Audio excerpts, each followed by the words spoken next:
Hello everyone! Welcome back to Board Games with me, Evil.Academy. And today we are going to be having a crack at Skies Above the Reich. So get that in a slightly better non-glary view maybe. I don't know which is the best way to do this. Probably just turn off the light here, really would be better. Alright, there you go. Got a decent shot of the cover. Cover art is very nice. I'll go into that in a sec. Yeah, there we go. So, this is a solo game. It is by GMT Games. It's an interesting one. It is about being the German fighters trying to defend Germany from the Allied bombing runs in 1942 to 1945 during World War II. It's like U-Boat Leader. I've got some qualms about playing this, but we'll get to that in a minute. It's an interesting little dilemma, really. Let's talk about the game first and so on. So the picture on the cover is by Andonis Karidis, who is a Greek chap. And his artwork graces many a World War II, a GMT World War II air game. I think it's on Wild Blue Yonder. I'm pretty sure, it's definitely on Wing Leader, Victories and Supremacy, and the supplements Blitz and Eagles, which is coming up. But if you actually go and look at his website, he's done a ton of artwork. This is all 3D artwork. Like, this is 3D rendered. I think he uses Cinema 4D or something for that, but it's absolutely gorgeous. This guy knows how to use his 3D programs. And I've dabbled in that. I never really got my head around the modeling. I got my head around it, but I just never had the time or the patience to do it.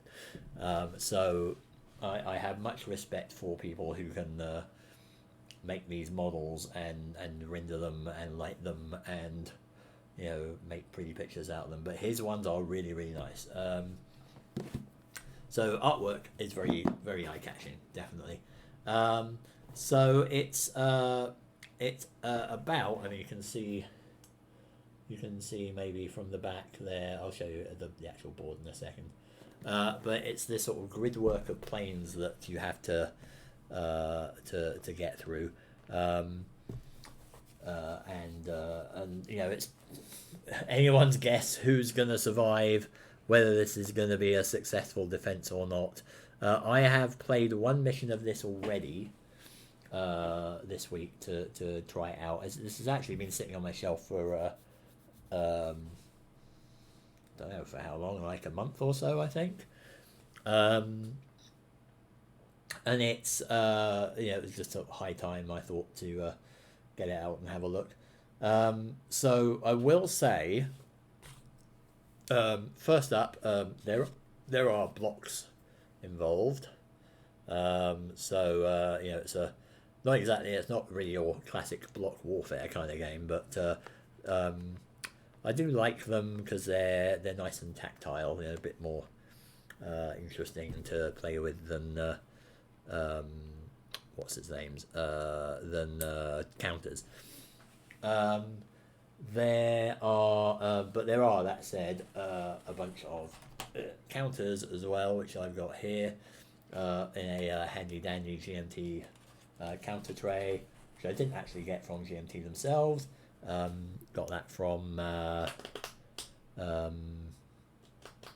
did I get it from? Greatboardgames.ca, I think. or was it Board Game Bliss? One of those two. But anyway, they had a ton of counter trays, so I got like 10. I don't know if I'll ever use all 10 of them, but because of course the slight problem with counter trays is that they're a bit big thickness wise, and they'll only fit in a 3-inch box like this, if they're going to fit in any box at all, if you want to put all the other stuff in. But anyway, there's counters, there's blocks, we've got a really nice board, but I have to say, of all the GMT games I have played and got, this is one of the best presented I have seen. Like the design, like the layout sort of thing, the presentation of the game is really, really, really top notch. So we've got like a big counter sheet thing, descriptions. It's got what the fighters are, what the counters are. Got some tables in the middle and procedures and things. Really, really well presented, well explained. You got the mission sequence of play on this card. You've got some advanced stuff in the middle. You've got the attack sequence of play over here on the other side. All step by step, all explained pretty thoroughly. You've got campaign setup instructions on another player aid. Again, all step by step, all really, really well explained. You've got some advanced game stuff. You've got 2-player option over here, which I haven't tried yet. All the mission setup stuff. Again, perfect. Chunky rule book. It's about 60 pages long, 59 pages. But have a look at it. Nice and colourful. I'll just try and angle this here. Nice and colourful, really big text, really, really, really, really well explained. Like this is the most straightforward explanation I've ever seen. Like coming as I did, like from trying to decipher the horror that was Fields of Fire. That is how not to write a rule book. This is how to write a rule book. Just lay it all out sensibly, logically, lots of examples, lots of graphics. You just can't go wrong with this. I mean, maybe it's a bit bigger than it needs to be. It's not as concise or something, but you know what? I'd rather have a bigger book that explained it a lot better than, inscrutable 2-column wall of text that is references scattered all over the place, and it just doesn't make any bloody sense. So the rules are brilliant. We've got a situation manual as well. So this, it kind of tells you the setup of each thing, and you sort of roll on tables and so on. But again, just really well. Like you've got everything here. You've got your inbound damage. You've got damage that the formations took. Tactical points, flight lines, any contrails, all the setup stuff you need is here.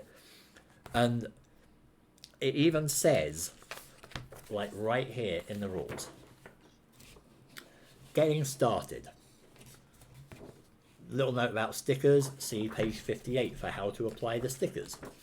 There you go. Boom. So as soon as you open this, there you go. That's what they all mean, that's what they all are. Got a component list, but you don't need to read this rulebook to learn the game. Peruse the trifold player aid. It will explain the components and some basic concepts. Then follow the instructions on the bifold player aid for the basic game and start playing. Refer to this rulebook as needed. I mean, you can literally, like this is, where is it? This is what it's referring to as the instructions on the bifold player aid. You can literally go do this. You can follow the little page references and stuff here and the pull-out references and just get going and just look things up when you need to. It's brilliant. I can't sing the praises of this enough. It's maybe you can only do this kind of thing for a solo game. I don't know, but I really wish there were more games that were this well done, in terms of explaining the rules.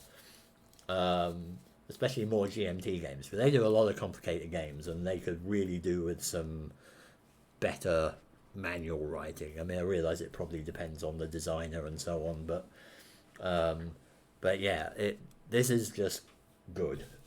So you also have a pad here that you can note down your all your stats for your people and so on, and what mission and stuff you're doing, which is handy dandy. So shall I show you the board now, or shall I? Shall I do the other bit first? I'll do the other bit first. So the before I get to showing you the board, I did want to talk a bit about the bad guy aspect of this. Now, here in this game, it's not as kind of clear cut as say U-boat leader, for example, because U-boat leader, if you recall from when we were playing that a few weeks ago, you're playing German submarines in World War II, going out and sinking merchant ships and battleships and all this sort of stuff, and that's a little. I find it a little bit disquieting, shall we say? Because, and I mentioned this at the time in the video for that, but there you're not really you're not the good guys. You're going out, you're sinking ships. There's merchants on them or sailors or whatever. They're drowning, burning, etc. because of what you're doing. It's not something that would completely stop me playing the game or something, but it's something I think shouldn't be taken for granted in a game. And especially war games. I mean, the whole point of the war game, to me, of a war game is that you're learning about the history, you're learning about the conflict, you're seeing what the situation was and kind of playing through it to understand it and so on the one hand. On the other hand, it's a game. It's a puzzle or a conflict between two or more people representing the sides and so on. But and it's a war game. Like, it's war. Bad things happen in war. Everyone pretty much does bad things. I talk about good guys and bad guys, but in this, you have you're playing the German fighters stopping or trying to stop the Allied bombers from bombing Germany, and those bombers weren't just bombing industrial targets, although sometimes that was the idea. But they were bombing cities, villages, possibly to get to said industrial targets or something. But there was a lot of collateral damage. There was a lot of civilian damage. And like hundreds of thousands of civilians got killed in those as well. So who's the bad guy? I mean, overall, the Germans were the bad guys, right? They were the Nazi, the Reich. But for this sort of specific thing, it's a little more fuzzy, perhaps. But overall though, I'm still playing the bad guy's side. So it's not that I mean, I've mentioned this on forums and things, and on my Twitter. I had a thing on Twitter the other day about this, but I'm not saying nobody should ever play the bad guys, or the bad guys should never be a faction in a war game or whatever. Like, that's just you wouldn't have a war game really in that case. It does. I am curious because there are quite a few. There's quite a few solo games in particular where you're playing the German side. I mean, there are several games where you're not playing the German side as well. You're playing the Allied side, or you're not playing the Axis. You're playing the Allies. We've got U-boat leader, but we've also got Gato leader, which is the Pacific. You're playing U.S. submarines in the Pacific, trying to sink Japanese ships and so on. Again, that's a bit more of a, are we the good guys there, or are we the bad guys? I don't know, because, who are we thinking? But you've got Skies Above the Reich, where you're playing the German fighters, and you've got what is it? Target for Today, I think it's called. You've got the B7. There's a B-17 game as well. Where you're playing the bombers. But it's interesting how there are these games where you are playing the bad guy side. With U-boat leader, why wouldn't you have a game where you're playing the convoys or the battleships, trying to sink the subs or trying to avoid the subs? Why wouldn't you, here, in this case, I mean, there is games that do this, but instead of doing Skies Above the Reich, why couldn't we do, Skies Above Britain, where we have the Battle of Britain, and we're defending Britain against the German bombers? I mean, they are actually, apparently, possibly planning on doing that. There have been hints. I think somebody is, on the Skies Above the Reich Board Game Geek forum, is actually doing a mod for that. I don't know whether that will become an official thing or not. Hopefully it will, because I'll be all over that.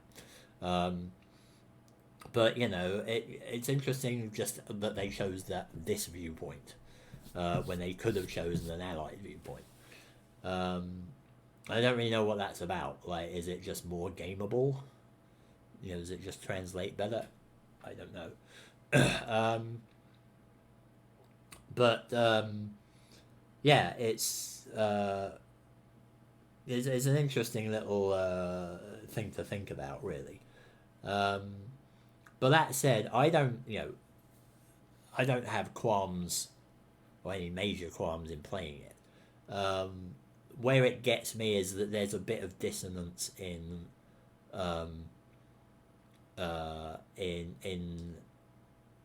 achieving something, because in this, if I shoot down bombers, then I'll be like, yay, I've now, I guess I've foiled those allies in their attack on the German homeland.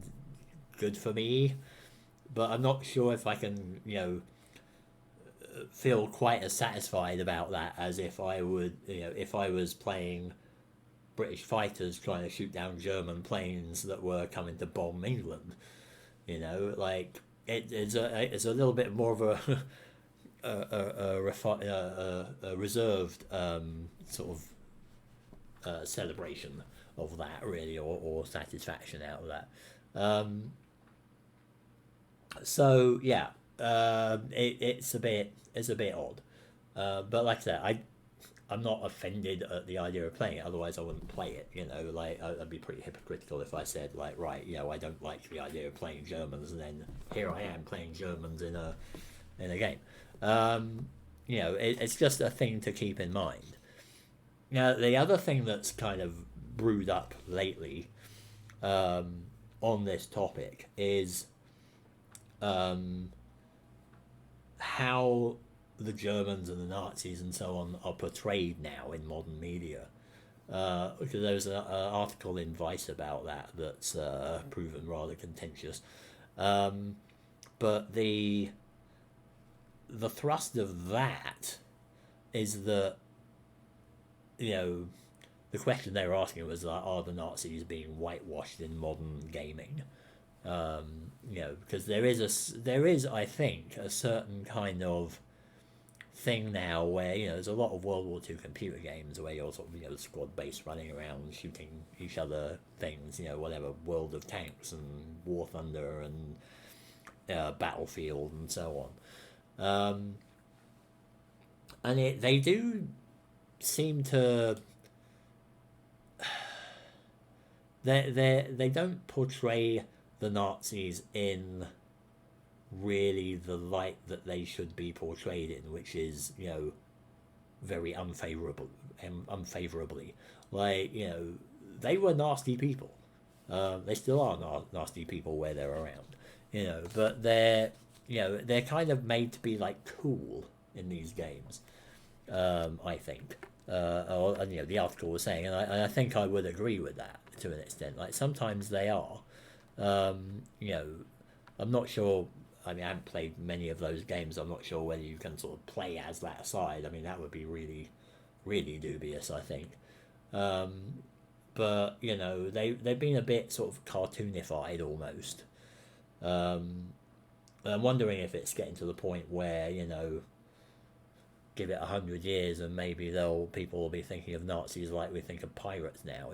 Like the Age of Sail pirates were all like, you know, stereotyped by going like "ar yar avast" and being silly characters, whereas in reality they were murderers and psychopaths.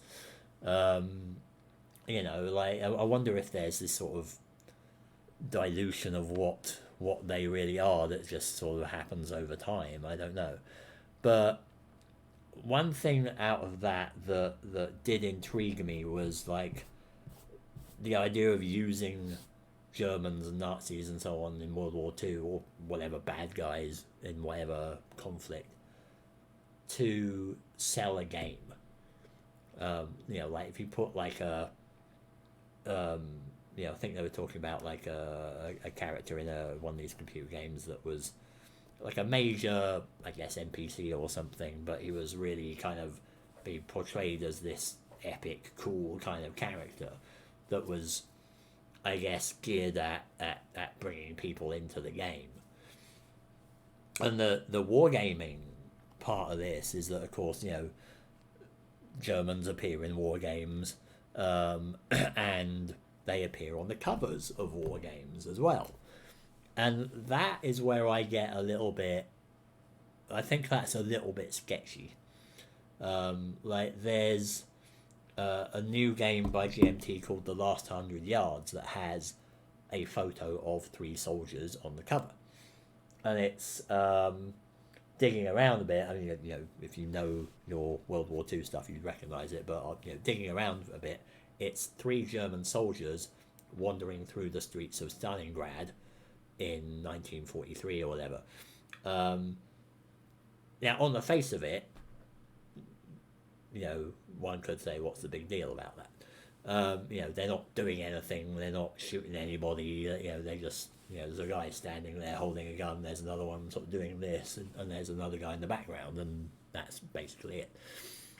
But it's still a really odd choice for the cover of a game to have, German soldiers who are invading a city, and they're not there on a holiday. They're there to kill people, civilians. They're there to drive them out of their homes, shoot them, bomb them, throw grenades at them, whatever. Like they're not there to do good things. So it struck me as really odd to use that as the cover of this game that didn't really have much to do with that. Like it's it's a small unit combat, tactical combat game, like sort of commands, not commands, combat commander.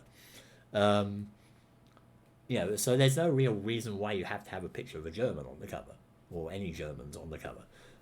You could have just put like a combat scene generally, in a town, or you could have put like Allied soldiers on the cover or something. Like it's just weird that they would pick that. But the really interesting thing for me was asking about that on the GMT Games Facebook group, because it got a lot of hostile reaction just asking about that cover. Like, and it was literally, I was literally just saying, why did you use this picture? It seems a bit of an odd choice. Why didn't you use Allied soldiers?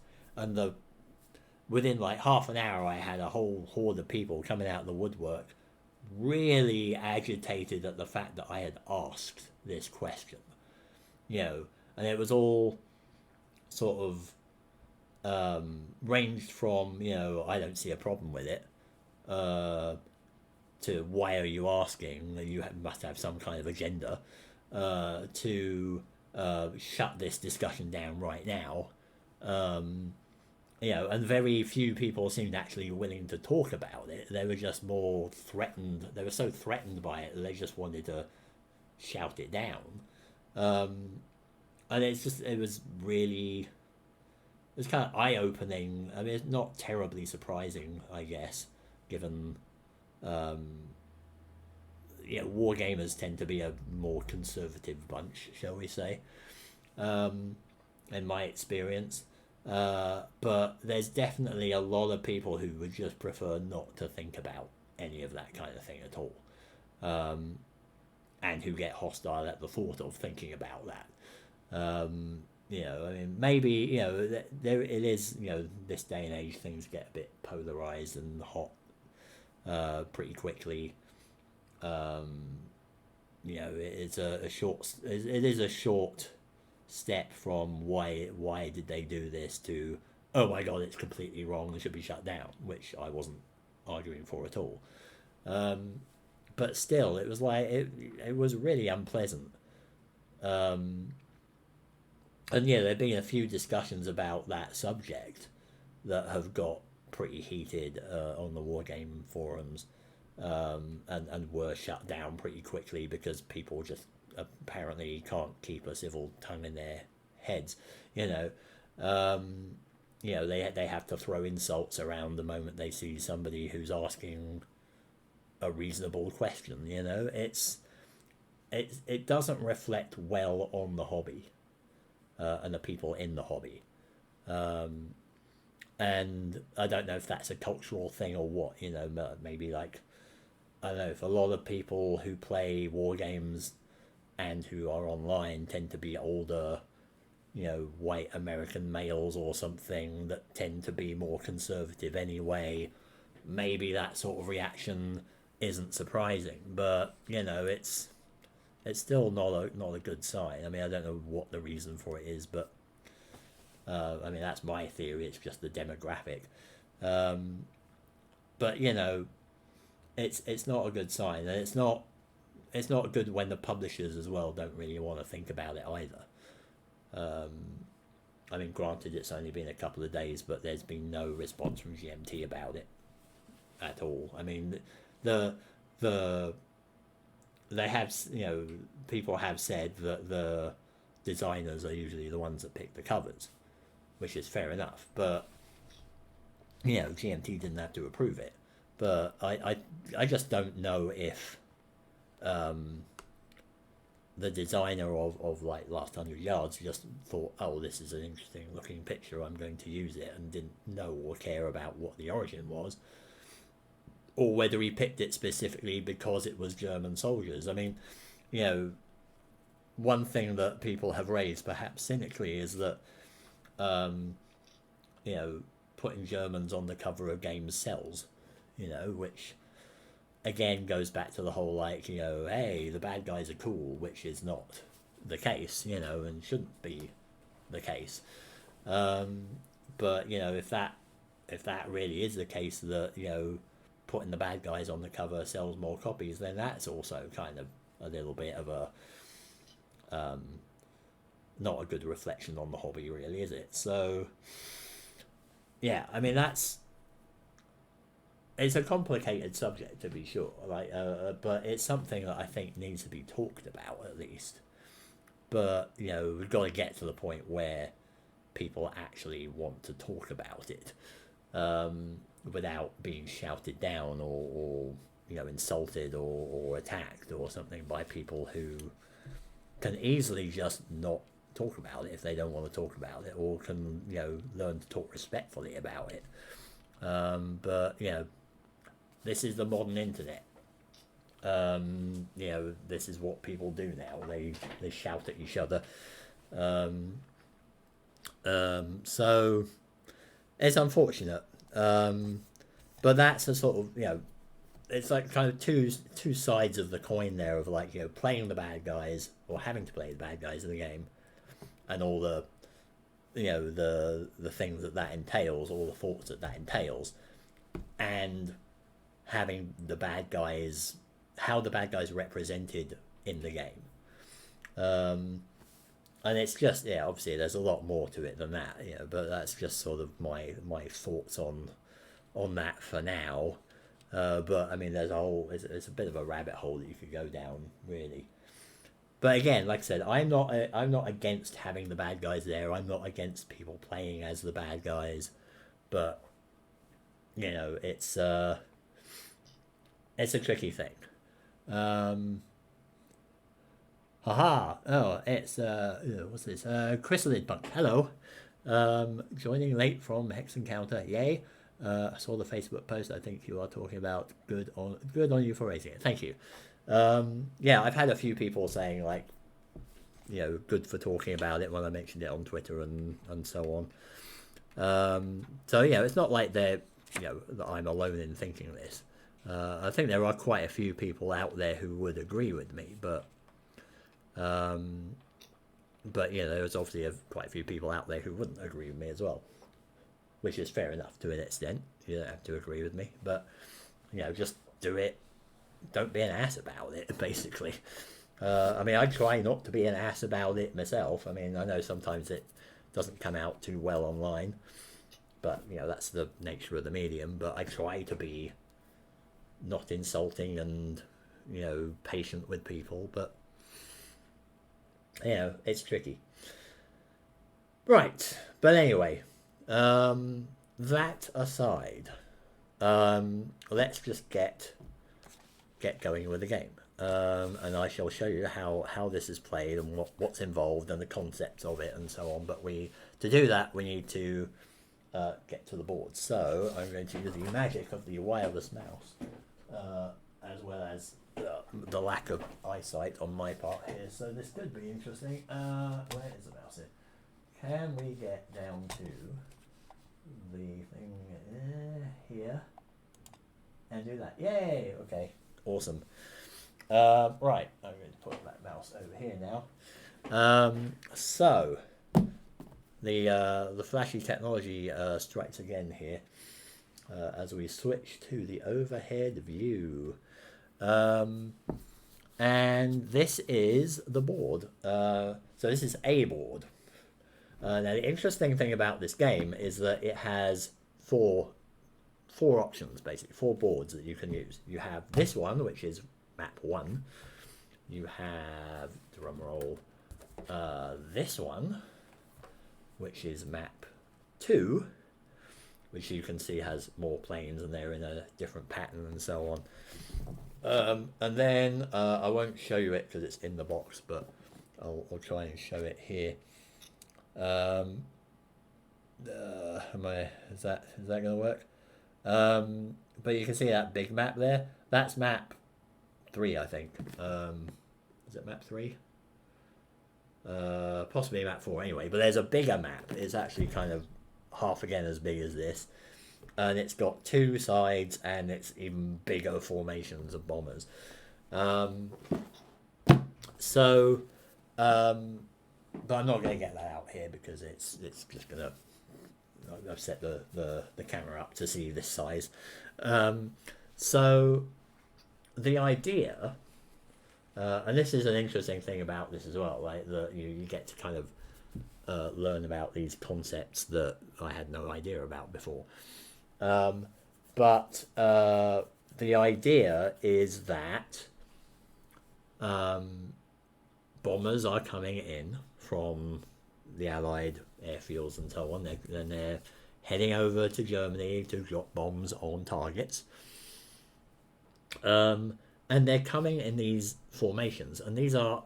it was quite boggling. I didn't know this, that, sometimes they would have like 1,000 bombers in these formations. And I'm like, I can't even... How like, what does that even look like? Like 1,000 bombers in all these like triangles and boxes and stuff in the sky just coming towards you. I mean, it's mind-boggling. Um, but they had some pretty huge formations of these, and this is like a little subsection of it. And I'll flip to this side, and I mean, I don't know what side we're actually going to be using yet, but we'll find that out soon. Um, but they flew in boxes, triangles, and so on because they had turrets and guns and stuff on the bombers, and that would be a way to kind of maximize all of the fields of fire of the guns. You're basically trying to create a like a I don't know what the technical word is, but a death zone in between where each bomber is protecting another bomber in the formation, and it's going to be really hard for anyone to try and get in there and shoot them down. So that's what this is. Then it's kind of a puzzle. And you might be able to see here on the top here, it says like skies above the Reich, breaking the combat box. That's what this is, the combat box, and that's what these things kind of represent. So because obviously the fighters are trying to stop the bombers from getting through to their targets, because otherwise they're going to drop bombs on them. So what you have is this kind of conveyor belt almost, where you have a nose section here, you have a flank, a tail, and another flank here, and this is the it says here 11 to 1 o'clock. So this is like 12 o'clock relative to the bombers. I'll use my pen here. 12 o'clock relative to the bombers. This is like the left flank, so that's 9 o'clock. Tail is 6 o'clock, and the flank is 3 o'clock. So that's the other side. You also have altitudes, so you have a high, level, and low in each of these. And then you have these return boxes up here, which basically indicate the plane coming back for another run. And then you have these approach boxes that sort of branch out from the high, level, low, which is the fighters are going on their attack run, basically. So you imagine like this whole thing is just moving through the air, and then you've got fighters coming from outside. Use a little block, I suppose. But you got the fighters coming from outside, and let's say like they're coming in from the 9 o'clock flank, right? So are they going to come in high, level, or low? So are they going to come in from above the formation? Are they going to come in from level with it? Or are they going to come in from below? And then they'll come through, do a pass they'll pick a target, do a pass. They might collide with each other. They might collide with the bombers, attack them, or try to attack them. Again, they could attack and miss. They could attack and hit. Their guns could jam. They could run out of ammo because they've been flying around fighting things already. And then after that, they kind of go through. They're still getting raked by fire from whatever the bombers near them are. And if they survive that, then, basically if I'm coming from here, I have the choice of just going straight through and coming. I pick one of these return boxes as appropriate, depending on what my kind of stance is. But I pick one of these return boxes to come in, and then I move down into a high, level, low from this flank, and then decide whether I want to come in high or low and do another run. So I could go straight across. I could also do a maneuver here and climb or dive towards the nose, or I can climb or dive towards the tail, and so on. So you don't have to go straight across. So there's decisions to be made about how you're going to do the attack and which ones you're going to do the attack on. And these numbers in the boxes here are kind of a reflection of the continuing fire thing. So the higher the number, the worse the. I mean, I don't think it's technically flak. Like flak is from the ground, isn't it? But the worse the hail of fire is from the bombers, the worse that's going to be. So, on top of this, you could have escorts. So the bombers aren't necessarily flying on their own. They could be. They're usually not. They usually don't sort of come out like that, but you could lose the escorts on the way to the target. Maybe they join up a bit later on or something, So there may or may not be escorts present, and if they are, they might leave after a couple of turns. You don't know. That's one of the things that's determined in the situation manual and so on, or by the mission. But if you've got escorts, so the escorts are going to be things like, possibly, depending on what the era is, we've got Mustangs, P-51 Mustangs.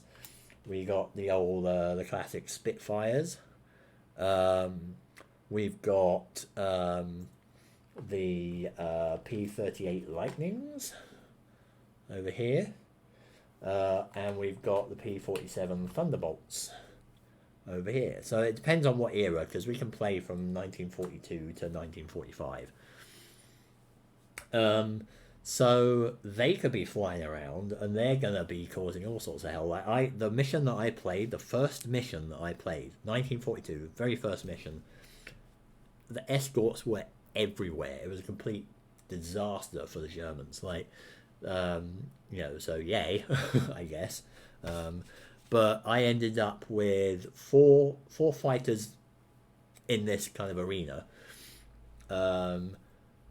Two of them got shot down, I think. One bailed out, the other one didn't. Two of them had to land because, or the other two had to land because one got engaged by escorts and then they sort of broke off, because basically the escorts' job is to get rid of the fighters, obviously. And if you get in a fight with two planes going on over here, this lot are just moving on, right?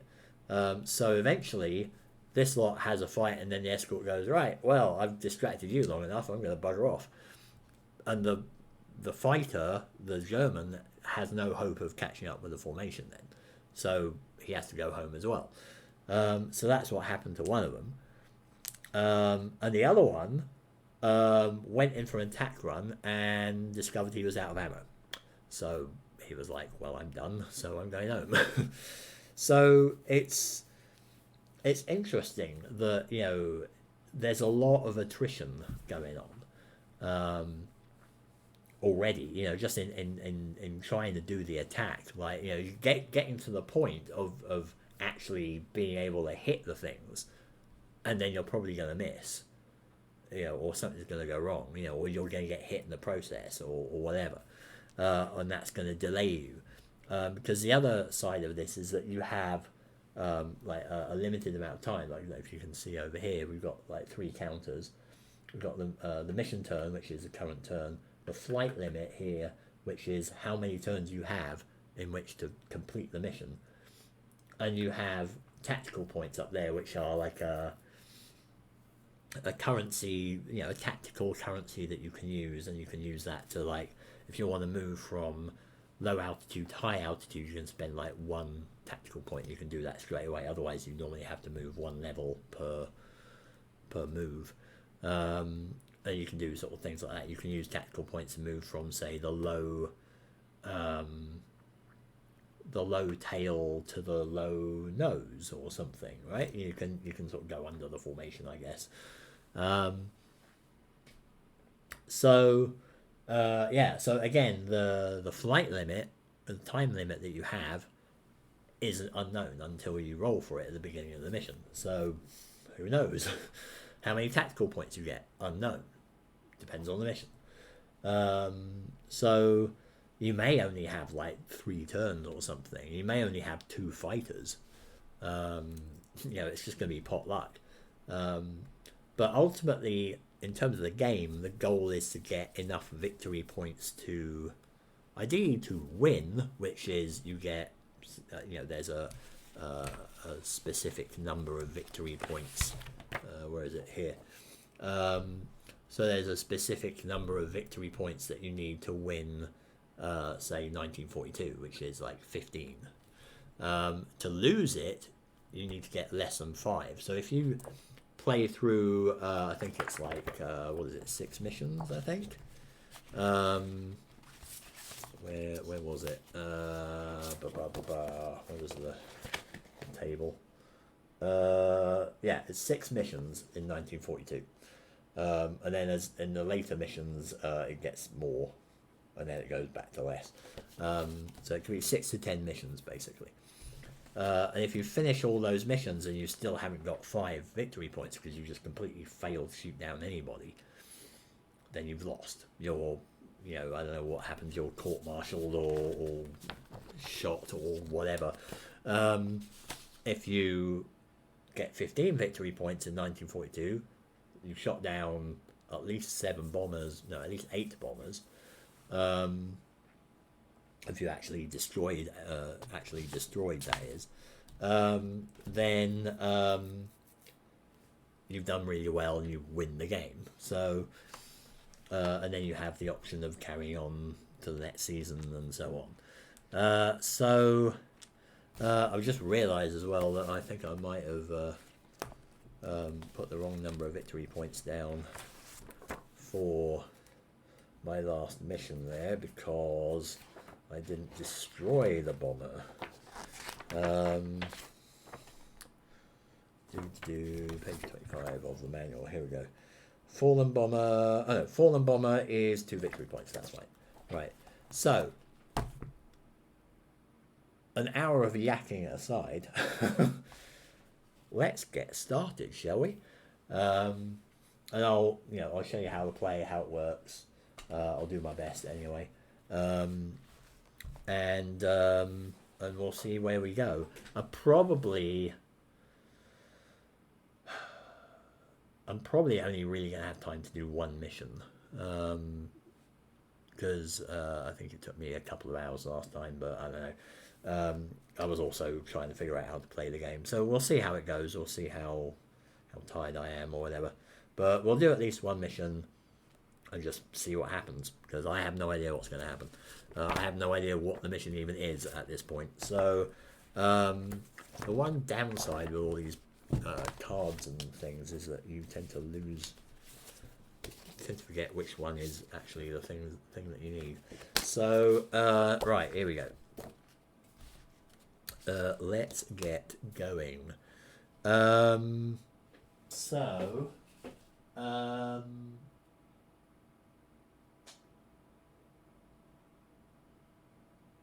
just thinking, I should have some background music on. I don't think I've got the music on. Hang on. Knew something would go wrong. Because we've got the microphone on, desktop audio on. Right, okay, yeah. Here we go. Because I didn't actually put the speakers on. There we go. There we go. So hopefully this won't drown me out. Hopefully it'll be audible as some kind of background noise. I'm just sticking the BattleTech soundtrack on because it's suitably combat-y. Right, without further ado, let's figure out what we're doing. So again, I've only played it once before. This won't be a totally slick playthrough or demonstration, but hopefully it'll be enough to show you how it works anyway. So, instructions. So we can skip the campaign start because we're not doing that yet, because we've already done that. We basically started off with, in 1942, we started on the first mission, mission 1, determined what that was. We started off with 6 pilots who were experts, or it's expert with an E at the end. I don't know how you're supposed to pronounce that. I'm just going to call it expert. They're aces, essentially. And the rest of them are veterans, so they'd have no kind of penalties or anything. the experts have skills, so they can do things like aim, break away more easily, things like that, basically. And yeah, they can like do better timing, luck, and so on. So what we got here, I don't know if you'll be able to see this, but a whole list of names there in alphabetical order. So those are our pilots, and we have 18 of them to start with, all from A to Z. They just picked like 18 letters out of the alphabet. We've got Adamite, Bauer, Clade, Dahl, Freeling, Grimm, Heller, Johann, Kremler, Luce, Mack, Newman, Oblesser, Putwagen, Richter, Schmidt, it's got to be a Schmidt, Thimmig, and Zweigart. Again, probably mangled the pronunciations of those. But yeah, they're basically our pilots. Just give them names just so we can sort of perhaps get vaguely attached to them. But they're also in two different colours, which you may or may not be able to see here. So one's yellow, one's sort of browny, pinky kind of. I don't know what that colour is really. So yeah, it's sort of a browny pink, maybe a beige. I don't know. Could be the lighting. But yeah, and it's supposed to be when you have a two-player game, which you can do here. You can sort of play sort of cooperatively because you're both trying to take the bombers down, but one of you is trying to be better than the other one. So makes it interesting. But for a one-player game, we just have the whole pool to draw from. So player one would be the first 9, player 2 would be the second 9, but in a one-player game, you just get a pick of all of them. So, that aside, I have 6 aces, experts, and you basically allocate the skills to 6 of the pilots, and they start off with it. So, Bauer here has timing, Dahl has aim, Grimm has luck, Johann has break anywhere, Mac has aim, and Oblesser has luck. Just, I don't know what's better, how to, if there's any better way to distribute that. Probably over time they're going to accumulate more skills, or if they survive that long. But for now, it's a reasonable way to do it. So so here you basically just list what the skills are, which I've done in tiny little letters on the side. This column is if they're green.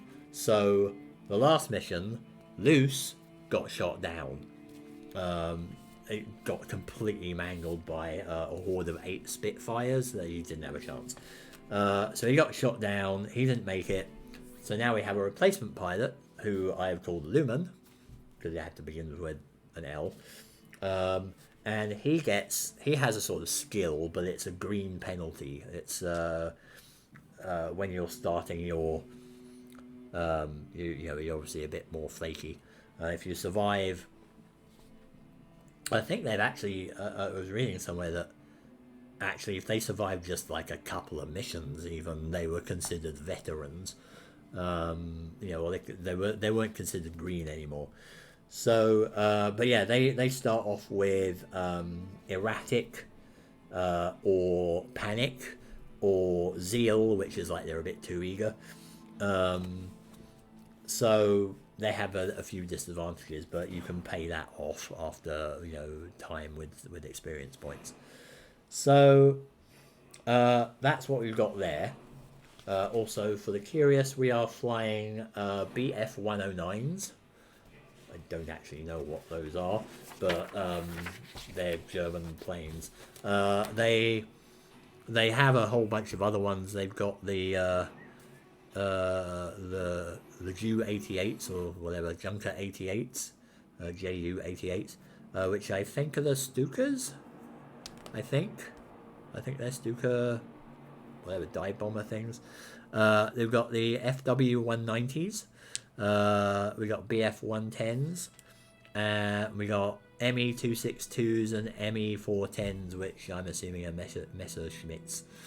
But yeah, I don't know enough about the planes to actually know what the difference is between all of them. But they're fighters. They presumably can show up in different eras as well. I think our fighters, like the player fighters, can't be any of those. They're always going to be the BF-109s. But the other guys can help. These are kind of like NPC fighters that can show up, or we can pay for and bring along to the battle. And they have different advantages and disadvantages. Like, you know, maybe like one might be able to ignore a hit or something because it's more armored and so on. But I haven't seen those yet. They'll probably only show up later in the game or later in the campaign. So, I guess we pick our missions here. So,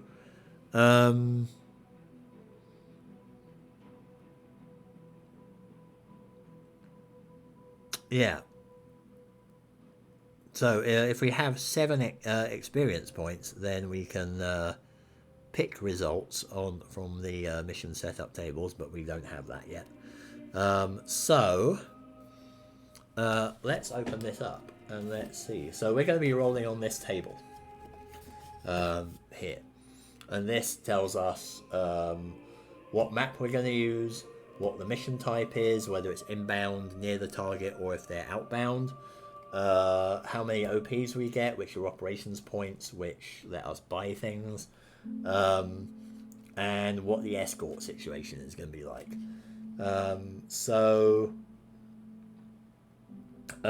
Let's see what we get. So this is where it gets a bit nerve-wracking. So for a start, let's I'll put this over here, and you can't really see what I'm doing here, but it's a dice tray. Let's roll. So the map is either going to be map 2 or map 1. It's got way more likely to be map 1, but let's see what happens. Oh, well, that's interesting. So I rolled a 2. So it's actually map 2. So this is the map that I haven't actually played. I was hoping it would be map 1 because then I have played that one, but I don't know what's on this one.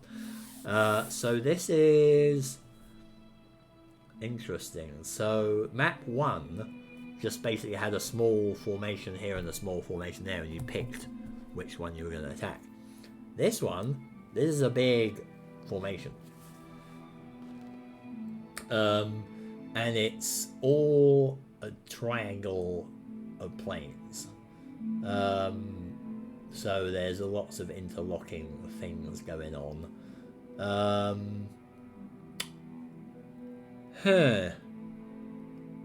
Interesting. So yeah, the numbers are quite high here. So this is going to be painful.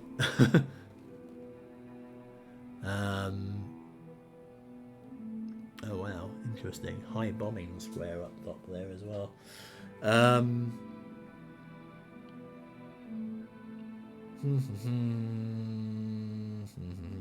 Right. Okay, so that was map 1. That was the map roll. Mission roll. So now we get to see whether we're on an inbound, near target, or outbound type. So again, roll the dice. Number between 1 and 10. Look at the table. I roll a 4. What is a 4? Near target. Interesting. Okay. So we're essentially over the target. I'm not sure what that entails because like the last mission was an inbound one. So I suppose I should be writing this down on the sheet here, shouldn't I? Where is that? So, right, what we got here? So mission 2, 1942, map 2, near target. Number of operation points. So this is where we get to roll how many fighters we actually have.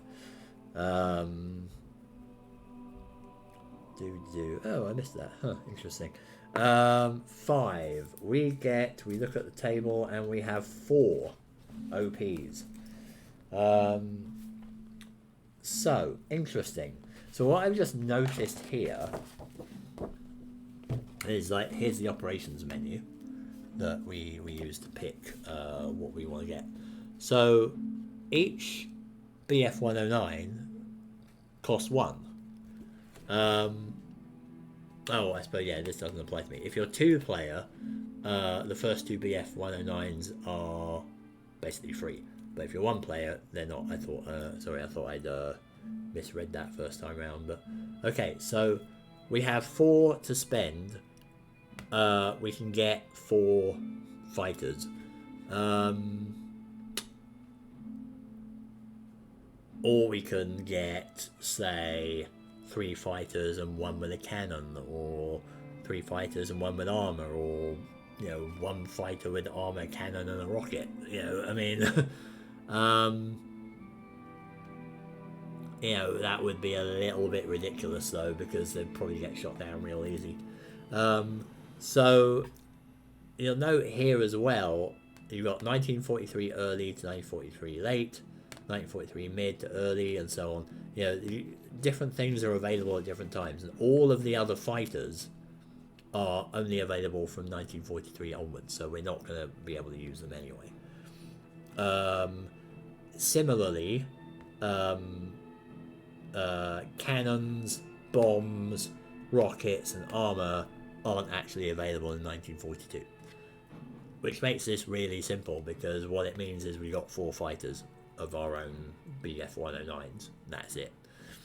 We can't do anything else with that. I don't think there's anything else we can buy that will be available in 1942. So the interesting thing, because it spans several years of the war. The early stuff, you're more limited, right? Like we just saw, you have less equipment and so on available. As the war goes on, the tactics and the technologies evolve, and it's literally an arms race, right? Like the bombers get smarter about how they're flying, and the pilots get more experienced if they survive the multiple raids and so on. So we go from having like an open triangle of planes to this sort of tight triangle formation, and then later on we actually get a box where we have 4 planes in each, 1 in each corner, for maximum field of fire coverage and so on. And so the fighters have a harder time of trying to crack that. So the fighters evolve as well. Like they get, you get better fighters. You get fighters that have cannons. You get fighters that have primitive rockets on them. You have fighters that are better armored, so they can survive the passes more, like in the higher, field of fires. The really interesting one that they mentioned here is the bombing, because apparently the fighters used to come way overhead, like a few thousand feet up over the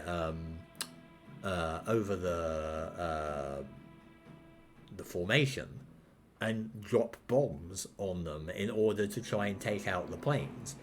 And they were like timed, they were timed so that they didn't sort of go straight through and blow up on the ground and hit their own people. But they were like timed so that they would detonate around the 3,000 feet below them mark, which is where the bombers were. And it was limited effectiveness, like, because obviously there was technological problems. There wasn't terribly reliable. You had to get the timing right, all that kind of thing. But it shows what they were trying, right? They were just, one side got better at defending itself, the other side tries to get better at attacking them, and then that means they get better at defending and so on. So it's an evolution, it's an arms race. Of course, on the other side of this is all things being equal, that would continue. But as the war's going on, the Luftwaffe is getting beaten.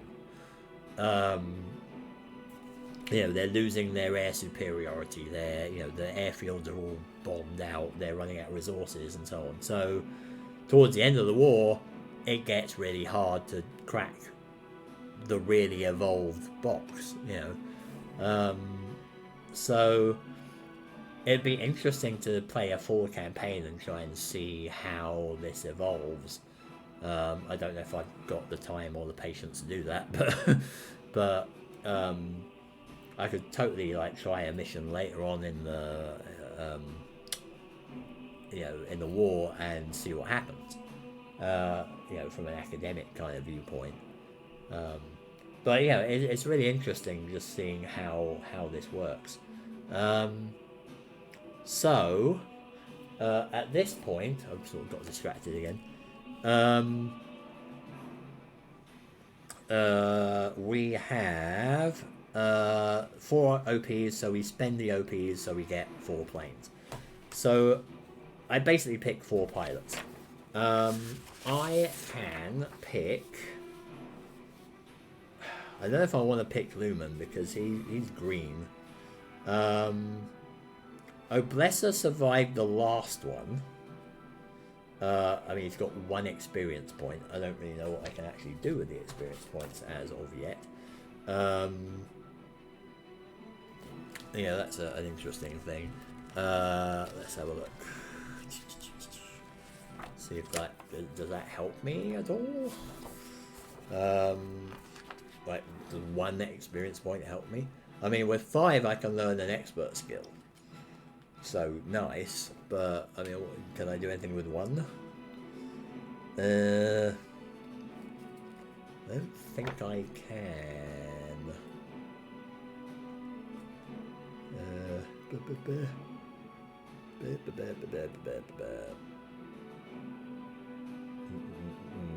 No, I don't see any way that I can.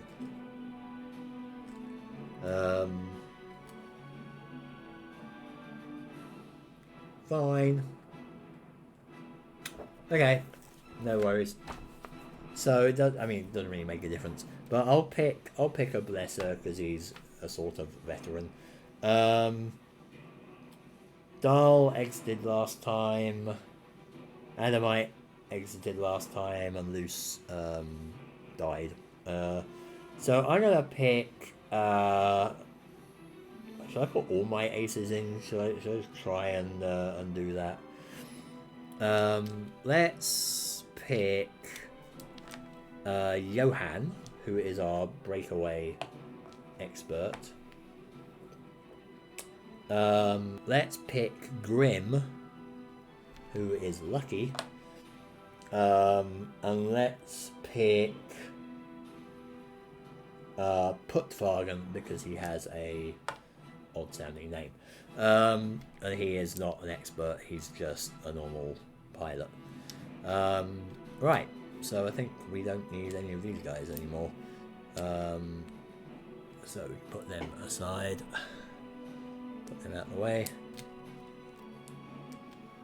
So I have I've yapped quite a bit here, but if you have any thoughts about the whole bad guy thing that I was talking about earlier on, do let me know, politely, please. Probably at this point, you just let me know in the YouTube comments when this inevitably goes up. Yeah,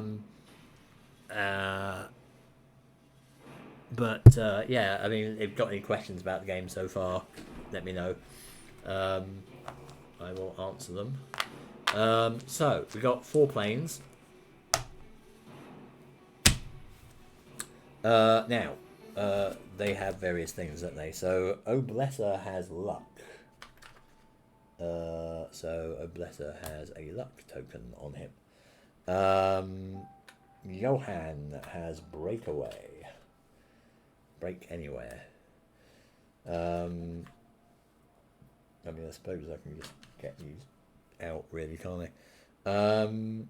Grim also has luck, and I only have 1 luck counter, so that's interesting. And Putfagen has nothing. You know what? I'll put Grim back, just for the sake of having a different counter. I'll bring Dahl out again, or Mac. I'll bring Mac, or Mark, Maack. I don't know how to pronounce that. He's got an aim counter.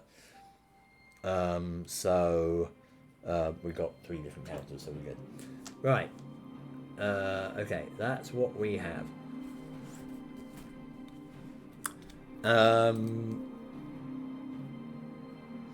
They will enter the formation map during the move phase of mission turn 1. So, escorts. Now, escorts. For more suspense and difficulty, you may postpone this step until the escort phase of mission turn 1. Then we roll a die and determine all the stuff that happens. Shall we do that? Or shall we roll it now? Let's do that later. Let's do that later. I did that later first time, and it was an unmitigated disaster, but we'll see how it goes. On the plus side, if I roll low on the 1d10, there will be escorts. If I roll high, 5 or more, there won't be escorts, and that will be a lot better because we just won't have to deal with them. So let's move on to determining the situation, which is flat under here. I'm just going to grab a drink of water here.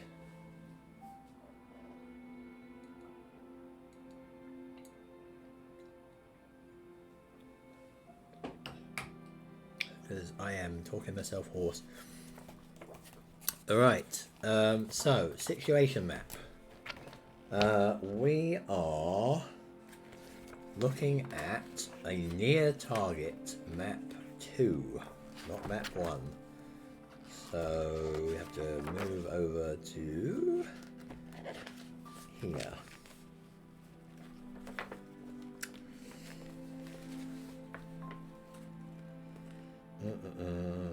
Killing the damage markers that the bomber permanently begins with. Use the inbound station. Interesting. Right, okay. So, on the fact that we're doing this over the target means that the bombers have been flying in over German airspace, or, you know, they've been they've been en route. Stuff's happened to them en route. So we get to roll for some previous damage. So pre-existing damage, we look at the inbound map for that. So use the inbound situation on page 78 and all that. So you see, you may be able to see on here that there are a whole bunch of pictures here that show where which planes have been hit by things. Anything that's got a little white spot on it means that that plane has taken damage. So we roll on this and see what happens. Ooh, got a 9. That's good, because that means 3 planes got damaged. So for that, we immediately draw 3 damage markers, and I believe those are the ones, right? So I got them all in this mug here, and we'll have a rummage and see what happens. So yeah, I think they're also going to get flak from the city or wherever they're flying over. So first plane here. Oh, you got an engine hit potentially. Second plane,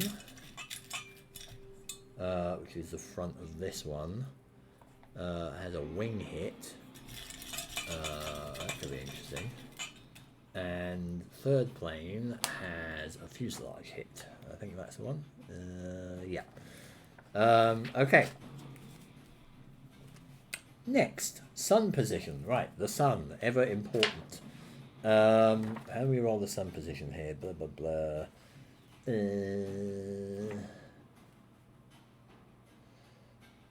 Sun. Here we go.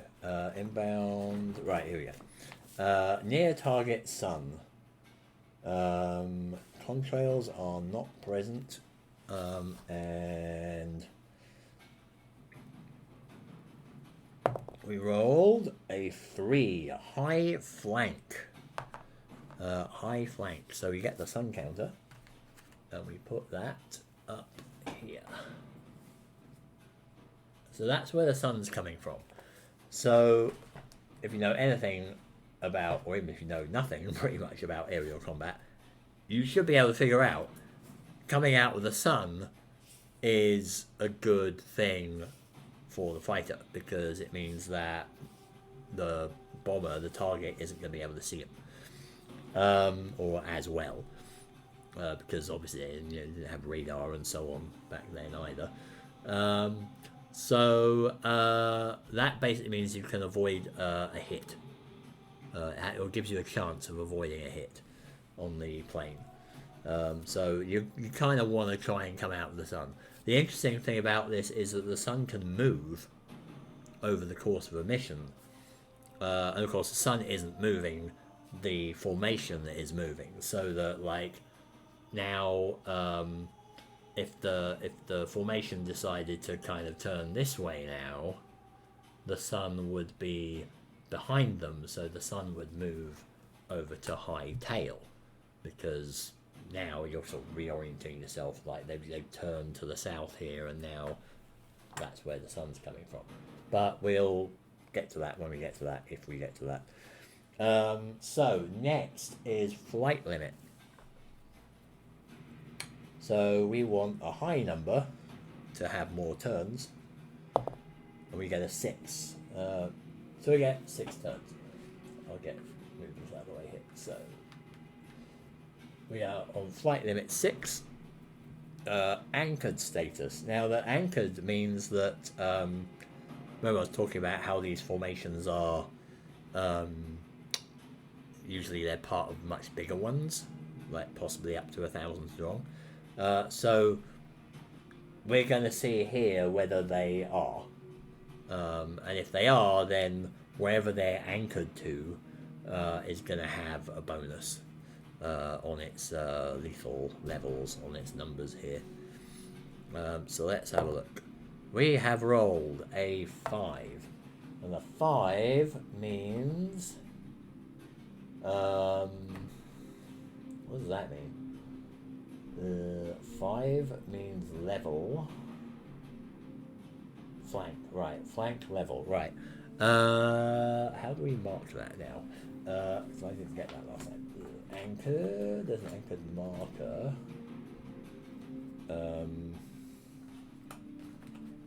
Is that what we need?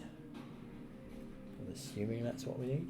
Anchored level, it says. So on this flank. So do I just put that there then?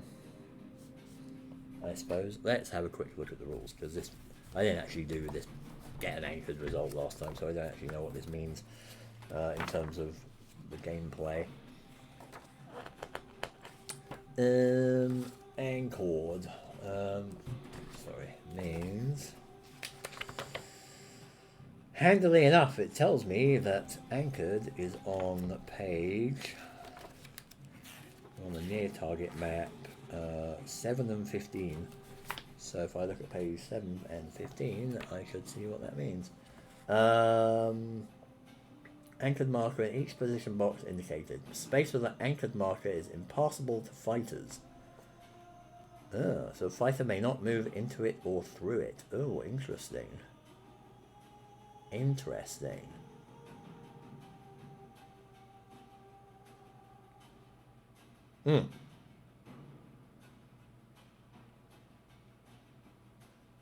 That's intriguing. So the anchored box, the anchored thing doesn't stay. So it's basically saying that the rest of the formation is down here on this side.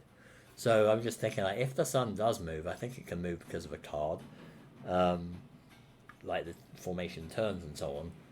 Does that turn as well or not? So apparently it doesn't. So whatever.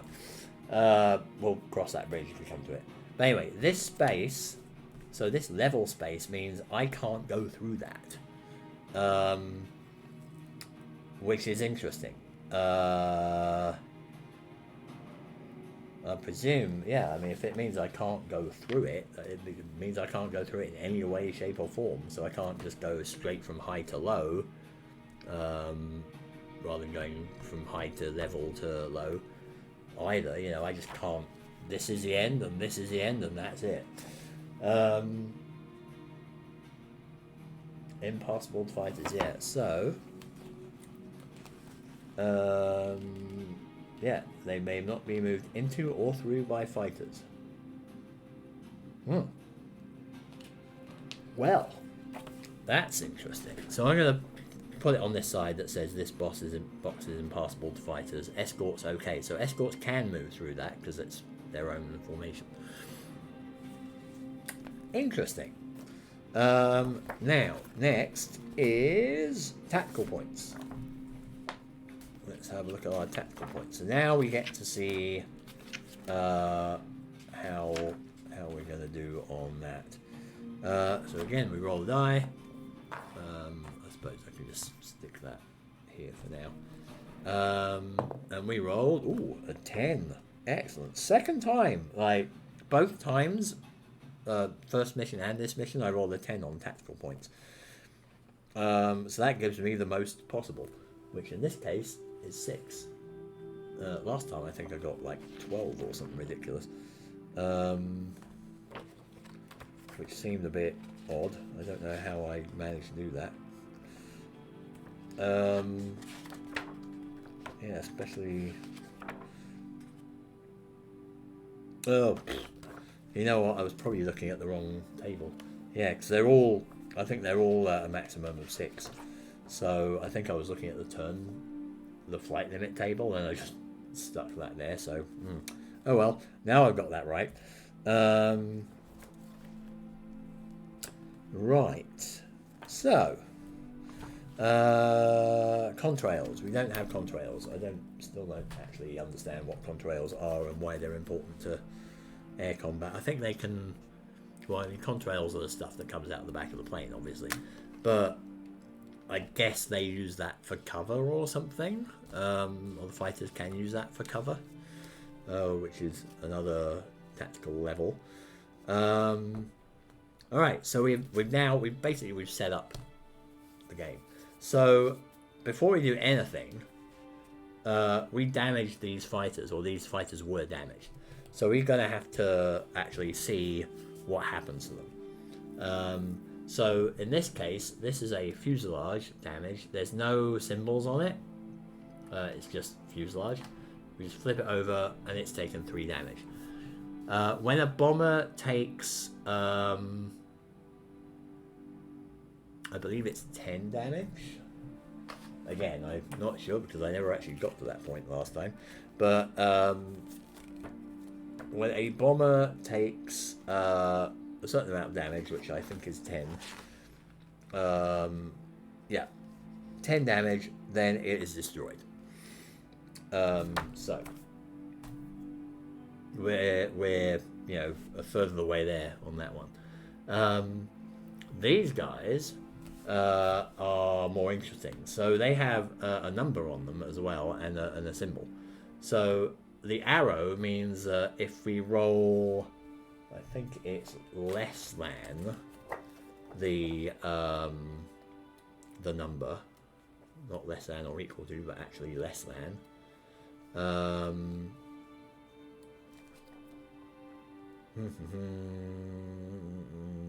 Sorry, not less than. Equal to or higher than the number.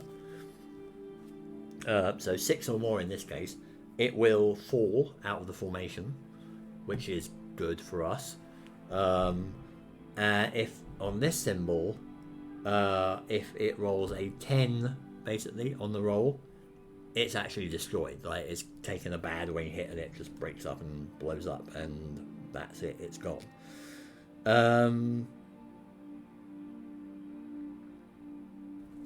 So let's have a look at what happened. So let's do the black dice is the wing one, and the red dice is the engine one.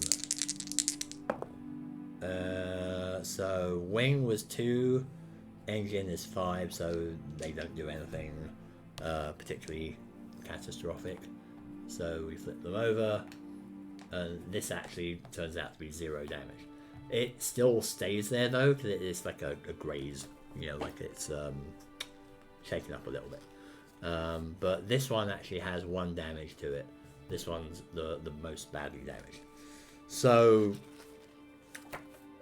at a guess, I'm going to be going, target that one, because that's the most vulnerable. And then we're good. So shuffle each attack card deck. So at the top you can see nose, oblique, tail, and the continuing fire deck. I've already shuffled them. Set them aside. Begin turn 1 using the mission sequence of play by entering your fighters. When there are no more fighters on the formation map because they've all exited or are in the fate box or are destroyed, or it's the end of the flight limit turn, go to step 5, mission tally. So that's it. This is the setup. We're done on that part. Now we actually get to do stuff. So we have, essentially, we've got 6 turns. And we have the mission sequence of play here. So this is what we're going to be going through every turn. So first up, we move. So we're entering actually, because it's turn 1. So start the mission by entering fighters into the formation map. Place them in 1 or more groups in 1 or more low position boxes, for example, tail low. Entering counts as a move. So, how do I want to do this? So this is a problem. So we've got the formation just carrying on down here. So we're not going anywhere there. I probably don't want to come in from this direction anyway then, because just being above it or below it is probably a bad idea. And we still haven't found out what our escorts are doing. So I'm going to try 2 groups. I'm going to try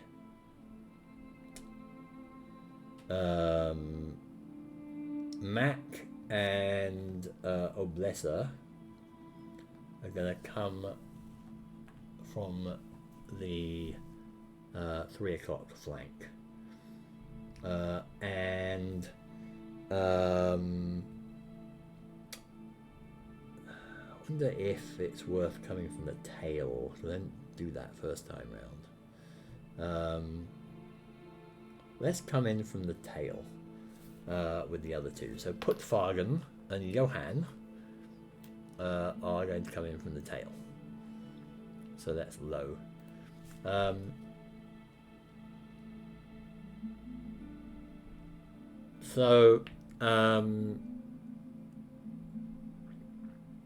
I think the idea here is going to be that we're going to get them to come out of the sun.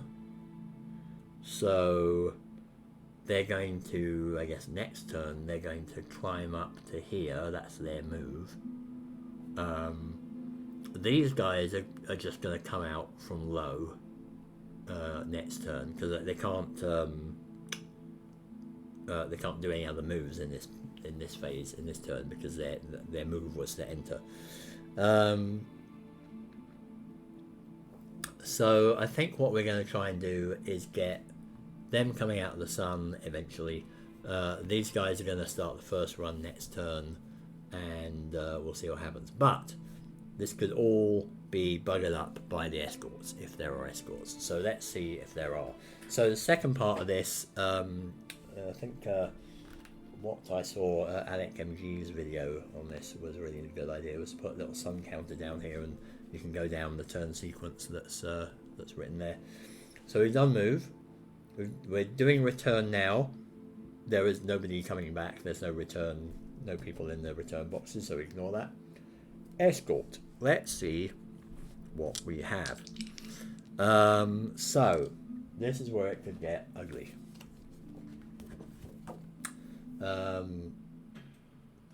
Escorts near target. So we roll and we hope we don't get a 1 to 4.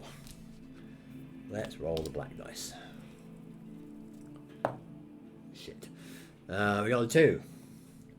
That is not good. So we have L. Is it L is light 3. Turn number. Well, that's the turn that the escort exits. Interesting. Okay, so the escorts are actually going to leave in turn 3, which is good. We only have to endure them for 2 turns, or three turns if they attack us now. But so now we have to look at this stuff down here, the escort arrival thing. So what's going to happen is that the escorts are in one of they start off in one of 3 positions. They're either going to be above trailing, above the formation, the bomber formation up here. They're going to be in front of them, or they're going to be below the formation in the rear, below trailing, and they'll cycle around those in a random way, or they could peel off and come into these boxes. And if they actually end up in a box with one of our fighters, then we're going to get into a fight, and that may be bad for us. It often is bad for us because we'll probably get damaged or pulled away from the main formation, and then we can't do any attacks on anybody. So, blah blah blah. If one or more exits are in a station, make an escort check roll. Blah blah blah. Right, so they're going to start off here. So it's a light escort. That means there are 5 counters of escorts. Now each counter is anything from, I think, 2 to 8 fighters. So there's actually a lot of fighters in those things, in each group. And we only have 1 fighter in each of ours. Or at least, like, here we've got 2 and 2. But, you know, each block represents 1 fighter, whereas each counter represents anything from 2 to 8. So, how do we deal with that? Check each escort station, blah blah blah. Let's have a look at the rules again on that one. 18, here we are. Again, handy dandy index on the front. It's not completely comprehensive, but it's really handy. So again, this is something that, you know, they put attack, a little sub menu down here, approach, engage, burst, breakaway. They could have, there's a little menu for escorts here as well. They could have put in there, that would have been kind of handy, but minor thing. So during mission setup, roll 1 die and place escort markers in the stations indicated. If you prefer, you may do this at the start of your first escort phase, which is what I'm doing. So that's what this bit is.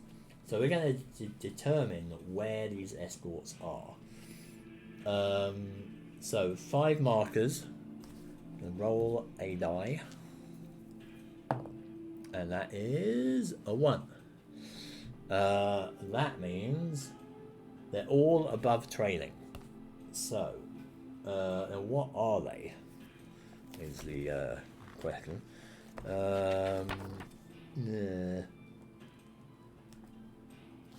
That's a good point. What are these escorts?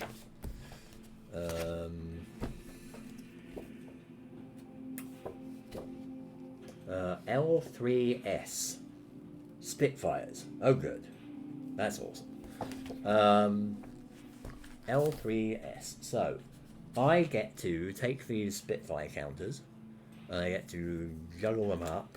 I'll just shuffle them around on this on the page here. So again, this is anything from 2 to 8 fighters per group, and that will be important. So 1, 2, 3, 4, 5. I don't know what these fighters actually are, so or what these groups are. So I'm going to put them this side up. Okay. I'm going to just sort of shuffle them up again here, just so we can see. Right. So I'm going to put them in this above trailing box on the escort display down here. Escorts initiating aerial combat directly from here are always higher. Okay. So this is off the board. This is around the board here, so it's not happening here, or in the spaces represented by these. So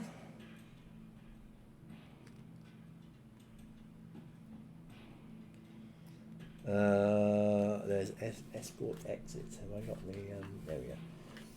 There is a thing here. So I'm going to put an escort exits counter on the turn 3 track there, so we know when they're going to leave.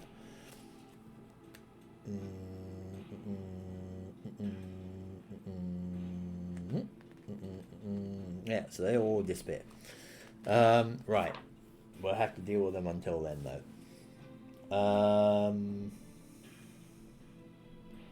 So we check the stations. Escort actions. So right now we do the we place them. This is what we could have done at the beginning of the mission setup stuff. We check arrival or exit. They're still here. So at the very beginning of turn 3 they're going to exit, which is good. So we only have to deal with 2 turns of this. On the map, escort move. So nobody is actually on the map yet, so that doesn't happen. Check stations. Right. How do we do that again? Check stations. Have we done that? Escort station check. Right. Right. So during the escort phase, check each station that has 1 escort marker at least. Do that after moving them. Blah blah blah blah blah. We roll a die. So now we're going to see. Basically, we're going to roll on this table here because they're all in above training. We're going to see where 1 escort goes. And it's going to 6. The box with the most fighters. Oh, awesome. So we're going to get stuck in right away. I would like you to go, like, we get to pick, because there's 2 fighters up there and 2 fighters down there. So we are going to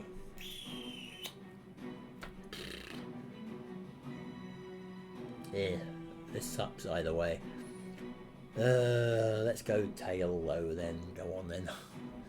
So now we get to flip what these are, because we're going to get in a fight already. So it's a 2. So it's a 2 group. That is actually quite amazing, because usually I've drawn 4s and 6s and they completely slaughtered me.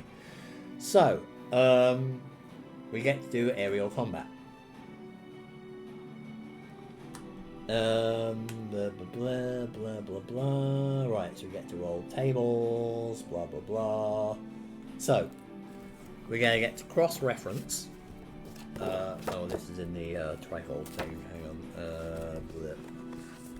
We get to cross-reference stuff now. So we get to roll on this table in the middle here. So what do we got here? So against a BF 109, are the fighters higher than the escorts? Yes, because they came from above trailing. Are there more fighters than escorts? Sorry, the the fighters are not higher than the escorts. The fighters are lower than the escorts because the escorts are higher. So are the fighters higher than the escorts? No. I'll just do this here. Yeah. So no, they're not. And are there more fighters than the escorts? No, there are not. There are the same number of fighters as the escorts. So we're going to roll on this no table. And we're going to roll in the middle one, and you see this, like, there's a DX and a D and a B and a B and a B. So we're going to roll on this bottom row because we're going no, and we're going to see what happens. So what these mean are, capital D is there's a dog fight, so it's going to be a prolonged fight. A B means they break off, which means they go away. The little X means that the fighter, like me, my fighter is shot down and then may have a chance of bailing out, but probably isn't. And the E means that the fighter actually kills the escort. So this ain't great. So I think it picks one fighter. I think. Hang on. Does it?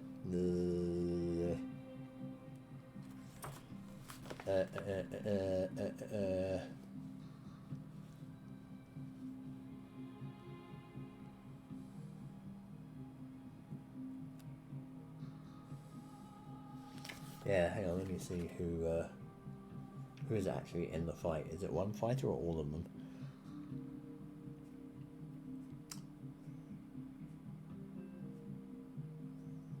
They all participate in the combat. Ooh, that could be bad then.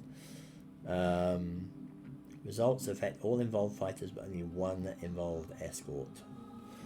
Okay. Or involved escort marker, which is this whole thing. So we're off to a flying start already, because these guys may be just shot down. So let's see what happens. So modifiers, there are none, because nobody's damaged. So we just roll on the table and see what happens. So I will roll a 3. That's probably not good. A 3 is a BX, so crap, somebody's killed. One fighter is destroyed, check for bailout. And B is fighters and one escort marker exit. So great, already we're doing fabulously here. So one of them is shot down, so I guess we'll it doesn't really matter because they're all leaving, I think. All fighters involved in the combat exit. And exiting in this case means we're out. Like we've left, like we got left behind, or we've gone away. That's it. So these guys are already gone. One guy is shot down, so we're going to make Putfagen the guy that got shot down. Oh, actually, let's not. You do this randomly. So on a roll of 1 to 5, it's going to be Johan. On a roll of 6 to 10, or that 6, 7, 8, 9, 10. Yeah. Yeah, 6 to 10 is going to be Putfagen. And it is Putfagen. So he is shot down. Brilliant. So does he survive? Is the question. Roll the die to determine the pilot's fate. So again, on a 1 to 5, he dies. He doesn't bail out. On a 6 to 8, he's wounded, but survives. And on a 9 to 10, he bails out and isn't wounded. So high numbers. But, oh, that'll do. That's a 9. He actually survives. So that's good. I'm only going to re-roll it if it goes off the table. So, you know, if it goes outside the dice tray, that's fine. Cool. Okay. So, or at least, you know, limited, yay. But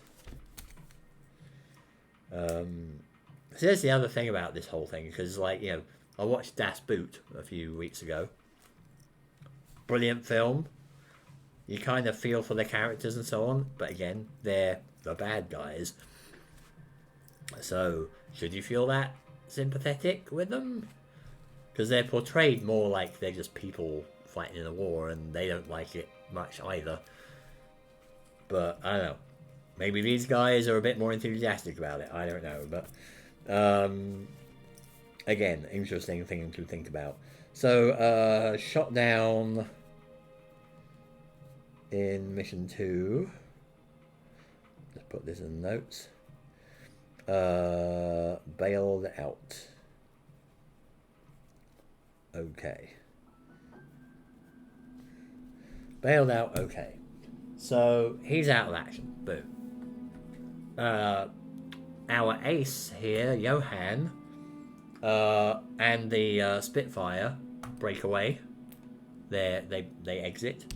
So, Johan's out. So, we've lost an ace already. Exit in dogfight. In mission 2. Okay. So, right, already we're down to just 2 fighters. That's fantastic. This is why escorts are just a pain. They are such a pain. It's just unbelievable. Which I guess was the idea. Right. So, having done that, and lost 2 fighters right off the bat, now we get go do recovery. So,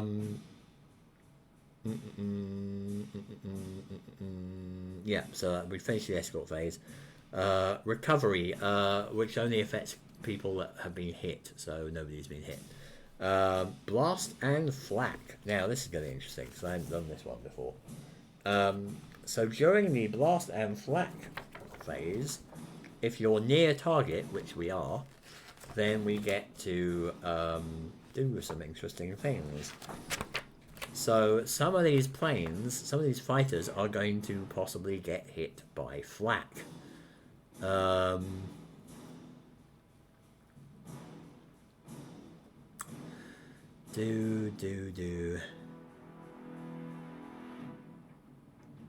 does this work? Okay. So this table is basically showing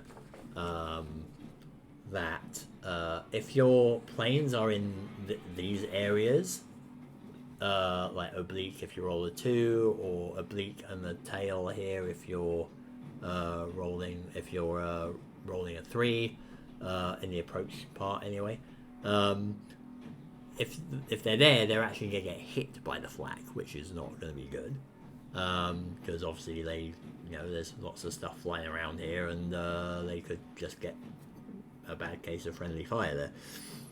The bombers, on the other hand, are going to get hit, according to this little white thing here. So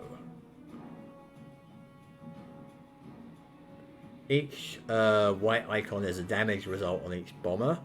Each boom icon here, each explosion is a fighter is hit. So we draw like this. This mug, the red one, is full of the fighter hits. So that's bad for me. And this one's full of the bomber hits, which is bad for them. Right, so roll a die. Let's see who gets hit by flak. And we got a 5, so that is this. So anyone in the nose approach, which is nobody, on our side gets hit. But two of these guys, the front of each formation of these two gets hit, which means I draw a counter, and that's you. Another fuselage one, and I draw another one. Oh, this is another wing one. Okay, and then we just see what happens. So, fuselage here, again, nothing else happens. He's just being hit. This guy has to roll 8 or higher, and he will be going down. 9! Yes! I mean, oh, how unfortunate. I mean, it's hard. It's really hard not to be enthusiastic about getting a good result in a game, but then you go, oh wait, this is bad because now the Allies have lost the bomber. So, yeah. I reserve the right to be enthusiastic and then regret it. So, now he... took 4 damage from that essentially, but he is going out of formation. And that means we get to put a fallen marker on him, I believe.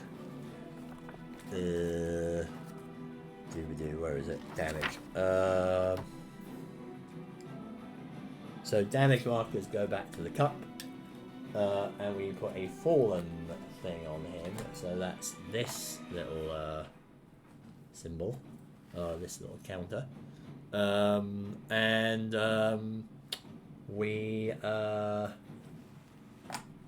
he's gone basically. So that -1, because he's fallen out of formation, he's just basically like dropped out. He's not necessarily destroyed, but for our purposes, because I'm playing the basic game, I'll describe what the advanced game is in a minute, but because I'm playing the basic game for this, he's dropped out of the formation, he's gone. So effectively, this is obviously good for the Germans. So the -1 means that all these numbers around him are reduced because he's not contributing to the field of fire anymore. So we've broken up this box. I mean, it's a triangle, but we've broken up that box. Right. So, unfortunately, we don't get the experience for doing that because the Flak shot him down. So, it's great for the defenders here, but not for us specifically. So that's interesting.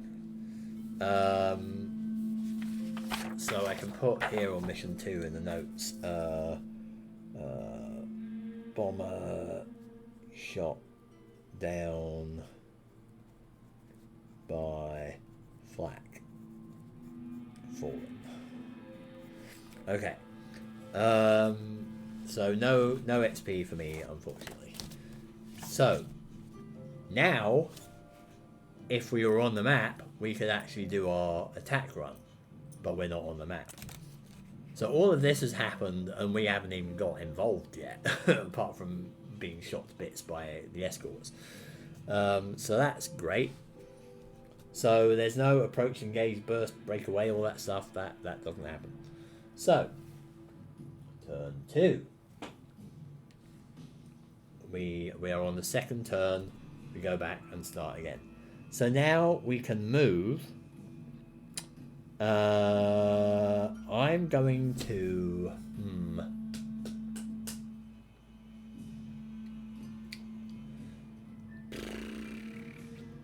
Is it wise? I mean, I can spend 1 tactical point to move into the high box. Like, to move up here. However, that delays things for a turn. I could enter the...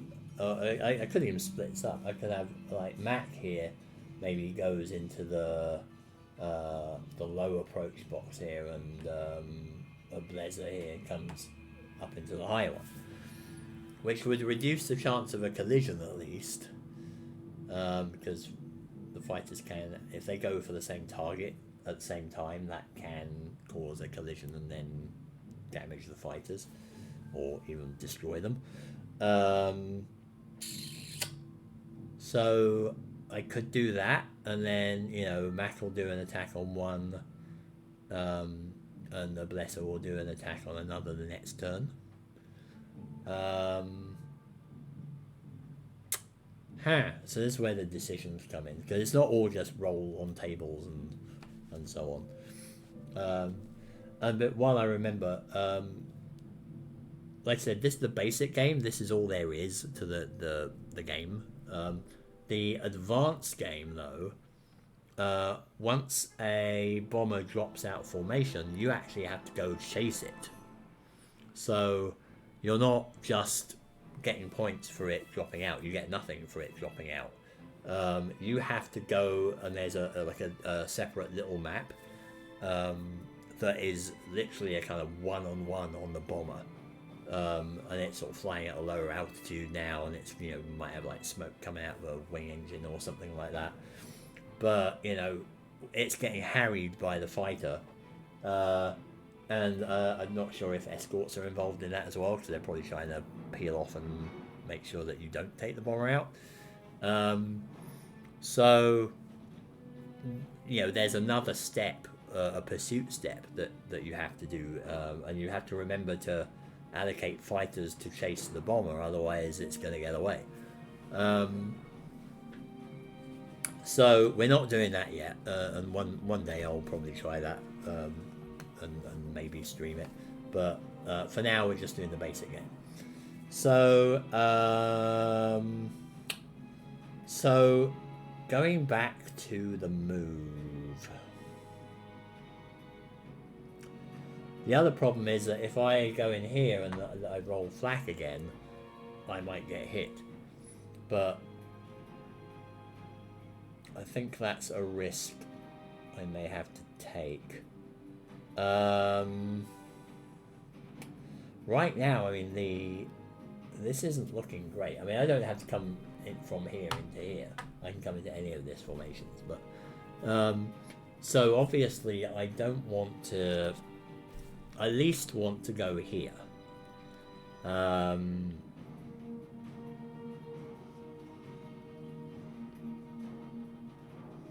wonder what these +1 anchored flanks and all that means. Oh, hang on.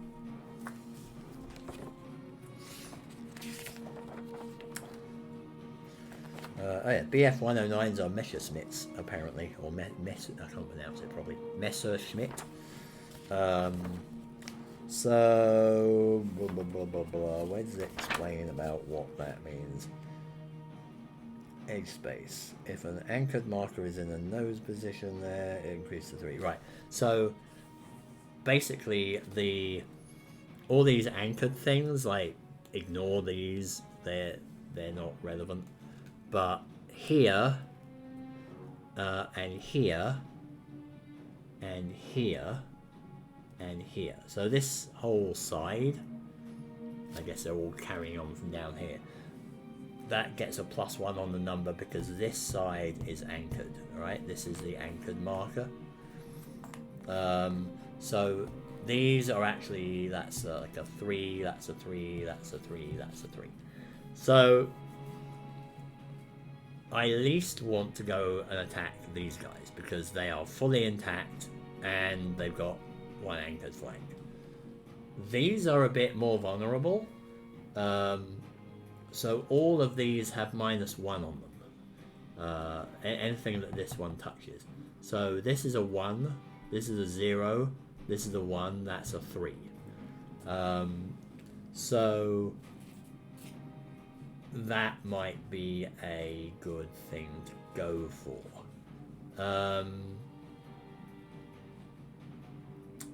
These ones, they're still intact, so all of these numbers are bad, basically. They're like,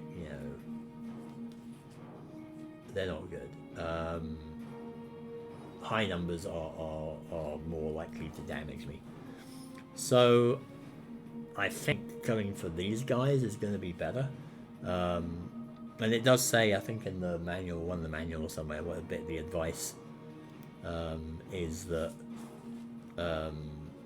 if it's unless it's a oh no, it's actually here. There's a quote here. It was our aim to break up the bomber formation and to destroy it. Thus we tried, if possible, to attack the same formation over and over again in order to weaken its defensive power. And also because high losses in one unit are felt more than if they are distributed over several or all the participating units. That's Adolf Galland the first and the last. So they, you know, there's like one of the people who flew in this is actually saying that, you know, it was, they thought it was better to just concentrate on a formation and not spread it out. So this one's already got a bomber out of it. This would be the best one to attack in terms of that. So let's do it like this then. So we've got Oblessa coming out of the sun. We've got Mac coming in for a low run. So return. Nobody's returning. Right, we've lost the other two fighters. Escort. Right, let's see what the escorts are going to do, because this is their last chance to mess me up. So we check. They're not going to leave at this point. They're going to leave next turn. And they're going to now see where they're going to move to and from. On map, escort move. There's no one on the map anymore. Check the station. So again, we got to roll this. So let's see what we're going to get. We got a 1. What's a 1? Forward section. What does that mean? Oh, one. So one of them actually comes down here. So it's moved from up top here. It's come down to being over here in the front of the formation. So that's nice, I guess. So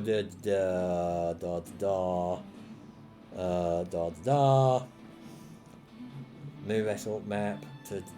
So no escorts on the map.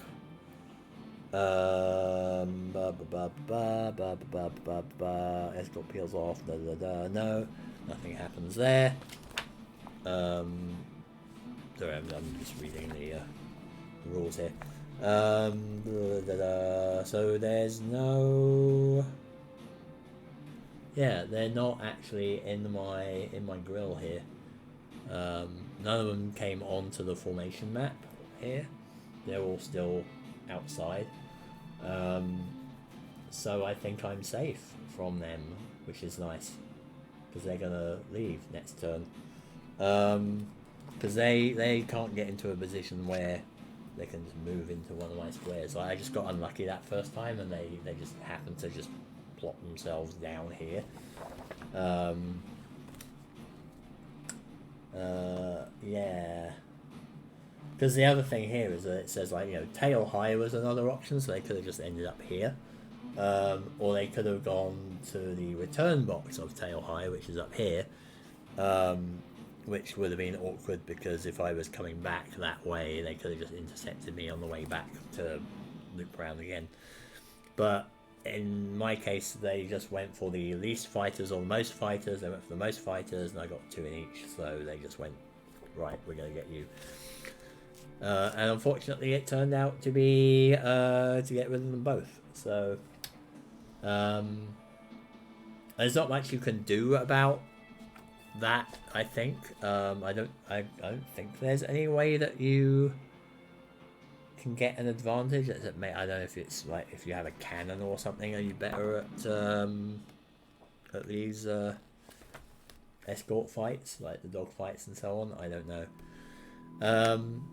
So it's just like you roll and pray, basically.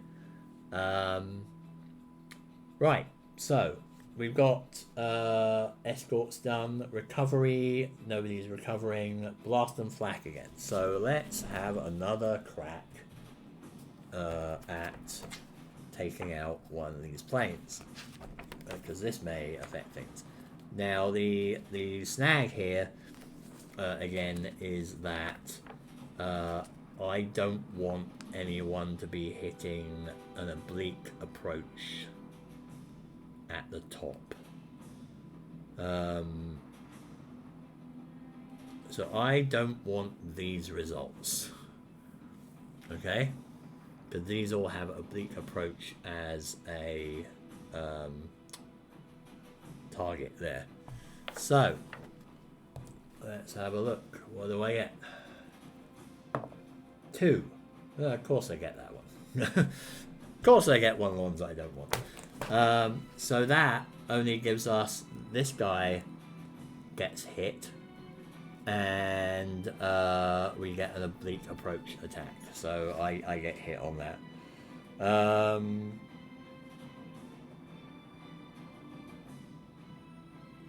Right. So let's do bomber first.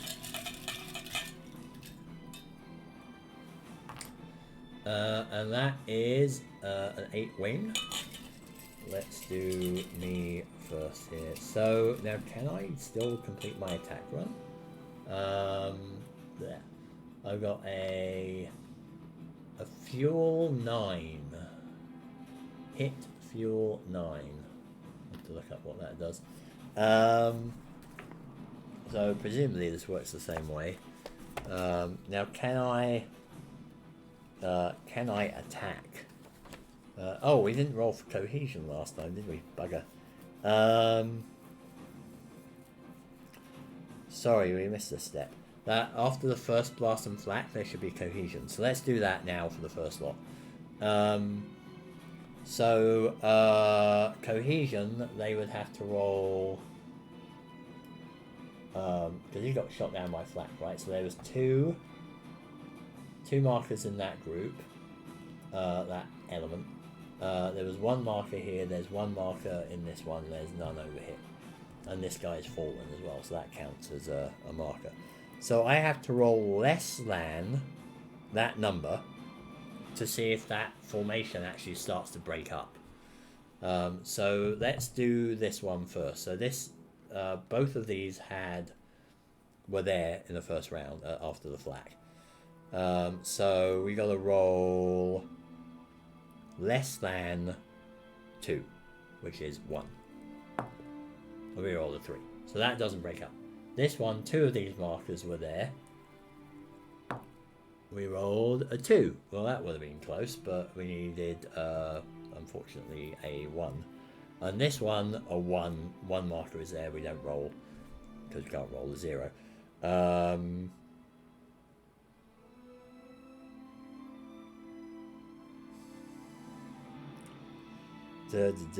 Equal to or higher than number of markers, cohesion remains the same or improves. Oh, how does it improve?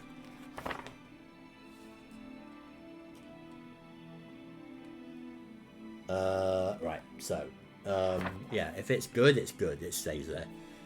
It's just if it had already degraded, it could actually get better. They can sort of tighten their formation up again. So that was that first one. Now we have to sort all this damage out first, and then we'll roll the cohesion on this. So sorry, did that out of sequence. So that was from the first turn, that one. Damage. Where's damage? 44.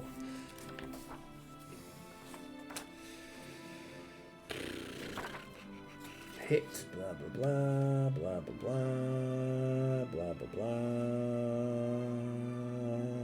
blah blah blah blah. Right. So he's just hit at the moment. That's all that means. This one, I don't think we rolled for his whether he's fallen or not. So he needs an 8 or more, or he's fallen. 4.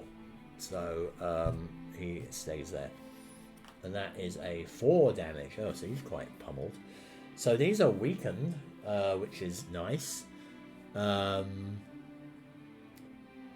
So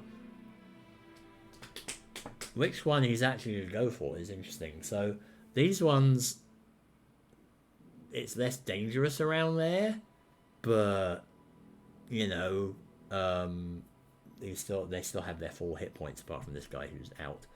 So there's 2 of them there. These guys are already quite heavily damaged, so I'm actually thinking it's better to go for this lot, especially this now juicy 4 target here. But let's see. So cohesion now. So again, we're going to do cohesion for this turn. We've got 2 markers. We have to roll less than 2 markers. That's a 4. Now we've got 3 markers up here. That's a 2. We actually got a 2. So this is actually broken up. That's really quite good.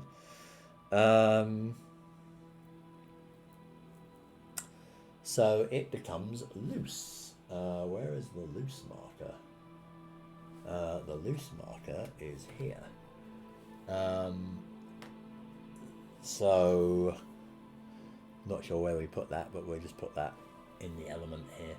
So this is a loose element. That is going to have a similar effect to the fall, and it's going to reduce the damage, potential damage from the field of fire. That's good. Again, this one we don't roll, and this one we don't roll because there's no point, because we can't roll less than 1. And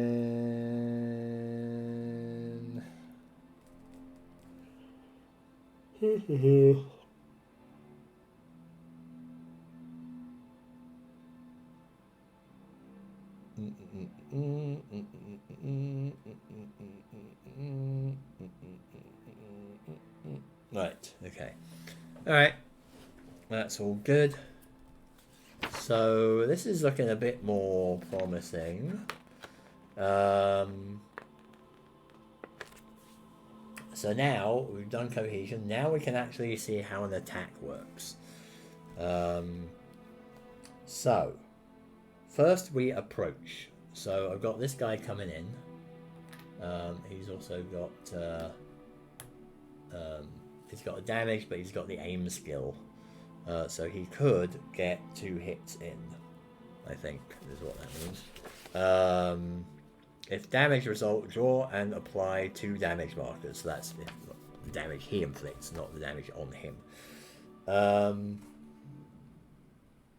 So the trick now is, what do I want to do?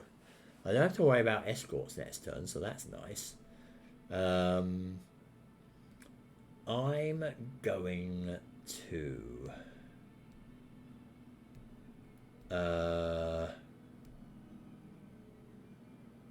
veer towards the tail. So I'm going to basically come in from here, go through this group, and then head over this way, and end up high or low. I don't know, but I'm coming in from the low here, so I'm probably going to end up in the low box there.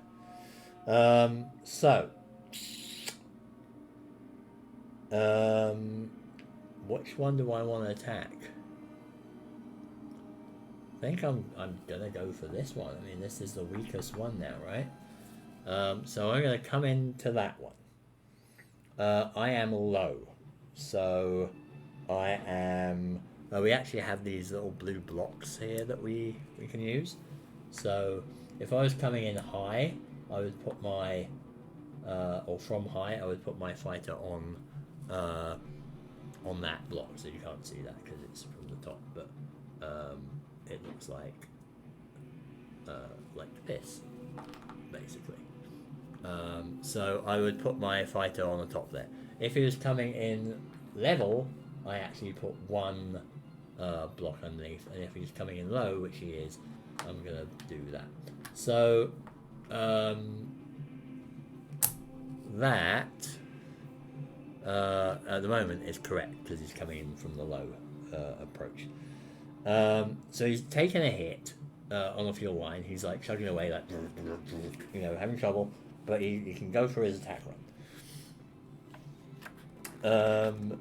Now he's also, now we have to determine what mode he's in. So you can either be evasive, which means you're harder to hit. It's harder for you to hit the bombers, but it's harder for them to hit you as well. So it's a bit more of a cautious attack. Or I can be determined, which is it's going to be more dangerous, but it's going to be a bit more risky for me. So I think I want to be determined. Yeah, I mean, I guess my job here is to try and take out the bombers. I'm not going to be a bit wimpy about that. And the fuel hits may be mad, so sure, let's go in determined. So that means that we you notice that we have the coloured side here, and we got a blue side that says evasive, and it's like, you flip it over depending on which one you want to do. But I'm going to be the name side, which is determined. And then I think I said I wanted to go to the tail, didn't I? So I can climb or dive. I'm not going to dive because I can't go lower than low. I could climb. I could come out the high angle. I don't know if that's any better. I'm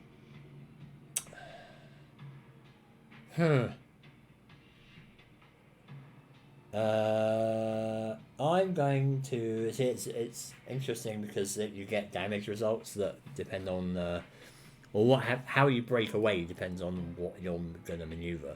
If you kind of roll and climb, that might be bad. If you roll and dive, that might be bad, or it might not be.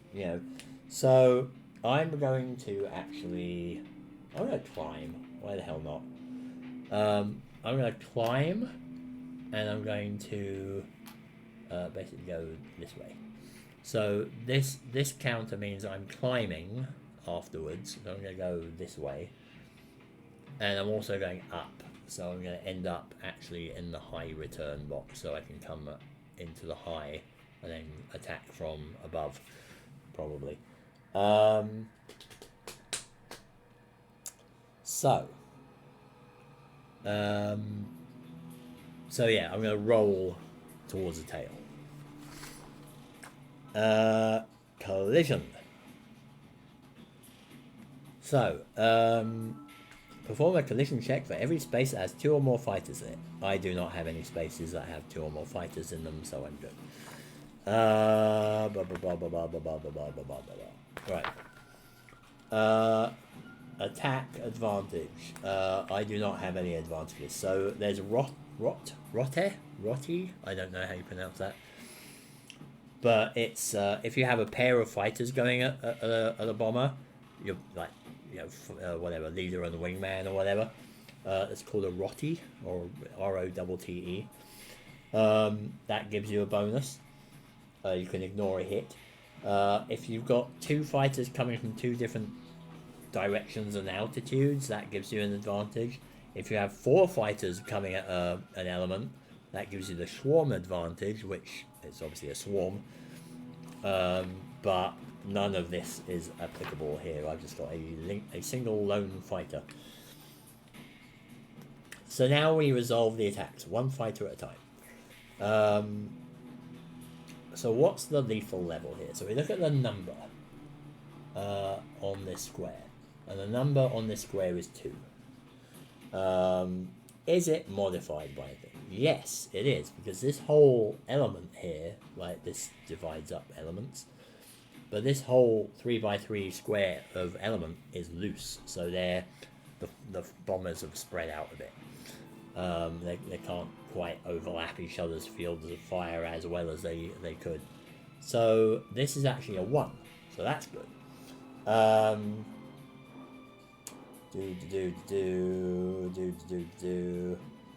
Well, that affects the whole element, in fact. So, yeah, I mean, that's the best place to come in from up there, anyway. So we have a lethal level of 1. So now, finally, we get to do an attack. So we're going to look at the oblique card, because they're coming in from an oblique low attack. So they're coming from kind of below, swooping up, with like swooping up and around here. So because we're wheeling over to the tail. So coming from below, turning, firing, seeing what happens. So this is what the attack card looks like. It's basically a table full of symbols and numbers. So what we're doing is we're looking at the lethal value. So this column, 1, okay? We're coming from low and we are determined. So low determined is you look at the brown row of the bottom half. And of course, I get a no ammo result. So, fantastic. But there's three things on here. There's a no ammo, there's a 1 in a diamond, and there is a target reticule. So no ammo means I am out of ammo.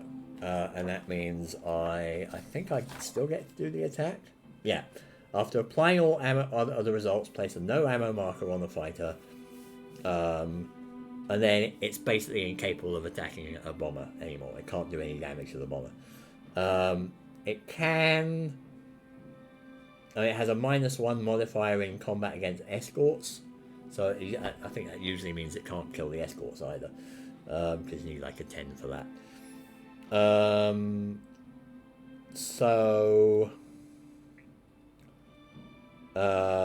Yeah, they're basically buggered. So he's going to get no ammo, but he still gets to do his attack. At least. And he's got aim, which means that he can draw 2 damage cards and pick the best one. So if there's a really good damage thing, he might be able to really do something nasty to this bomber. And then he'll have to just run away. So that's that little part. Now, so he's coming out of the low box, wasn't he? Yeah. So now he gets to your damage. And also, he gets to move 1 space. That's what the number 1 means. So 1, 2, 3 here. That's how many spaces he moves. That affects the continuing fire stuff as well. So let's just figure this out. So you are.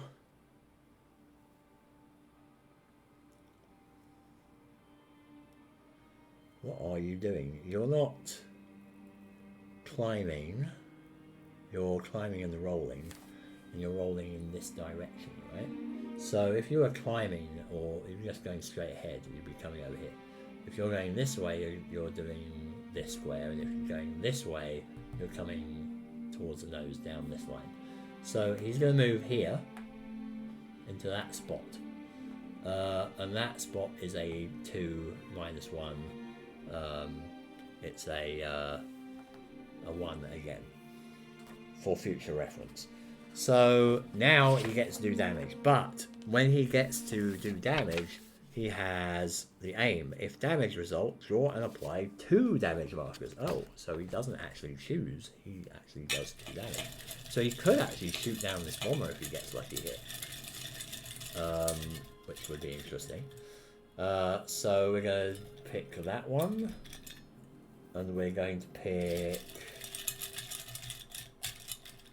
Oh, interestingly, it says the most reliable way to do damage to a bomber was to fire on it from the rear, but that was also the easiest way to receive harm from the bomber's gunner. So trying to attack from the tail is possibly a bad idea. So we have got an engine result, and we have got a wing result, and they're both a fallen thing. So let's see what this does. The black dice is the 8, and the red dice is a 7. I need to get higher than those numbers, and that will make the bomber fall out formation.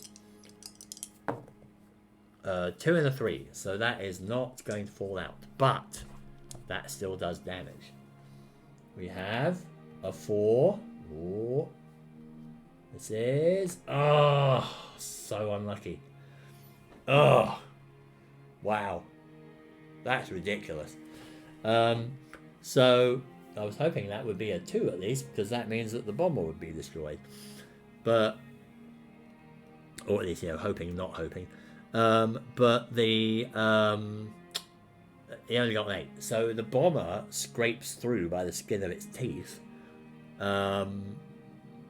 He didn't quite do enough damage on that to take it out, unfortunately, for the Germans. Nuts. That's unlucky. So now we do the pass through. So he's flying over this way. He moved one space on. He ...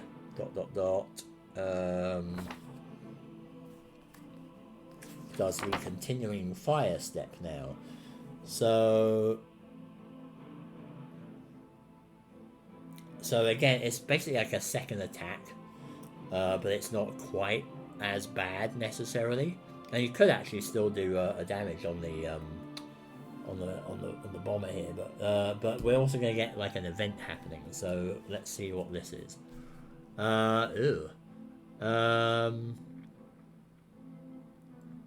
So we were determined, so that's the top row, and it's a lethal level of 1 because the element is loose, and that's -1 there. So no damage at all on me or the bomber from that. But debris. Roll a die. If even, place a damage marker on the nearest bomber. If odd, the fighter is hit. Draw a hit marker, may not cancel. So that happens. So this could be quite critical for either of us, frankly, because I'm damaged and the bomber is heavily damaged. So if I roll even, the bomber is going to get hit. And of course I roll not. That sucks, doesn't it? So I get a hit. This is not, again, not fantastic. That is a rudder 7. So this guy's really taking a pounding. He is not in a good place right now. You know, his fuel's been shot, and he's having some issues with the rudder. Blah blah blah blah blah blah blah blah blah blah blah blah blah. Right. So yeah, it's all bits of metal, and it says like a crewman's toolbox might be torn out from his bomber. Well, that'd be fun.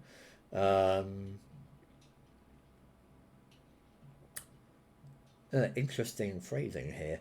Empty casings from a 50 caliber belt of ammo whistle through the air after a gunner expends the whole 9 yards. So, like the whole 9 yards, is that just using the phrase there, or is this where it came from? Like, was there like 9 yards of ammo belt or something? I don't know. I don't know what the origin of that phrase is. But anyway, now they break away. So now the fighter manages to get away. So it endures this continuing fire, and then off it goes. So breakaway where? It's going to keep going in this direction. So it's climbed. It's coming in the return spot here. So the evasive return is if your mode was evasive on here. If you're determined, which I am, you're going to come in on the return box here. The normal return box. And that is that. Like, that's the end of that attack run. This can go back in the box. So he came out with a lot of damage. He's got a fuel and a rudder damage. He also is out of ammo. And he did at least 2 damage, or he did 2 damage markers, but it didn't really take it out, unfortunately. One was just a graze. So, turn 3. We are done turn 2. So, again, we go back to the top, and we go to the move. Now, hit fighters do not move. So that's straight away, this guy isn't doing anything. Although he might be doing something later on. At the moment, we're not going to have anything to worry about when it comes to escorts. So the only fighter I have left, because the escort's going to be leaving now, the only fighter I have left is Oblesser, who hasn't even had a run yet. But he's got a ripe target right here. Like, just his for the taking. If it survives, because the bomber is going to get flak before I'm going to be able to attack. And if the flak takes that out, I don't get the experience for it. Which, you know, again, the game foils me. So, I'm thinking I'm going to be coming out of the sun high. Not an ME-109, sadly. So I can't do the quote from Iron Maiden's Aces High. 10 ME-109s out of the sun. But I am a BF-109. Actually, that's interesting. It's a BF-109, which actually is a Messerschmitt. So maybe I am a ME-109, and maybe they got the numbers wrong. I don't know, or the letters wrong. I don't know if a BF-109 is the same as an ME-109. Maybe Iron Maiden got that wrong. I don't know. Right, so I'm going to go into the high box here. This guy can't move. That's it. That's all I'm doing. Return. So ordinarily, if he wasn't damaged, he'd just move back down to the high box and he'd be good. He's damaged though, so he doesn't move again, because after the escort phase, which is going to happen now, the escorts exit. They go. They are gone. They are not here anymore. They've broken off the attack, probably because they're about to drop bombs or something. Or, you know, I don't know why they're leaving, but... so, they are out of the picture, so I don't need to worry about them anymore, which is good, because that makes this whole thing a lot easier. Now, recovery. Here is the interesting thing. So I could I have actually exited? No, because you have to move to exit, and I'm not able to move. So now we get to see what the effect of this damage is, and that could be bad. If it is trivial, which is if I roll less than the printed number. No, sorry. If I roll equal to or greater than the printed number, the hit is trivial. If I roll less than the printed number, it's serious, and I could be in trouble. So I'm going to just roll 2 dice. The black is going to be for the red, for the 7 rudder. So I need 7 or more on the black. I need 9 or more on the red. Otherwise I'm in trouble. I got 7 or more on the black. So that's good. That means that's trivial. The fuel, I got less than, so actually 9 is horrific on that, isn't it? I got a 7 on that. So these were both bad hits. So the fuel is a problem.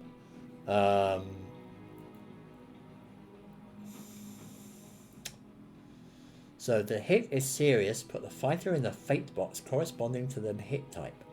Fighter must remain in that box until the mission is completed, at which time you will determine its fate. The hit marker and any others still on the fighter must be placed back in the cup immediately.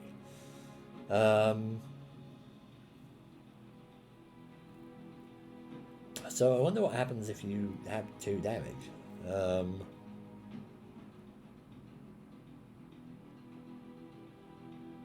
Like, what do you do if you actually have, like, if I rolled like a bad result on both of those, what would have happened? Do I get to pick? See what it says. Blah blah blah blah blah.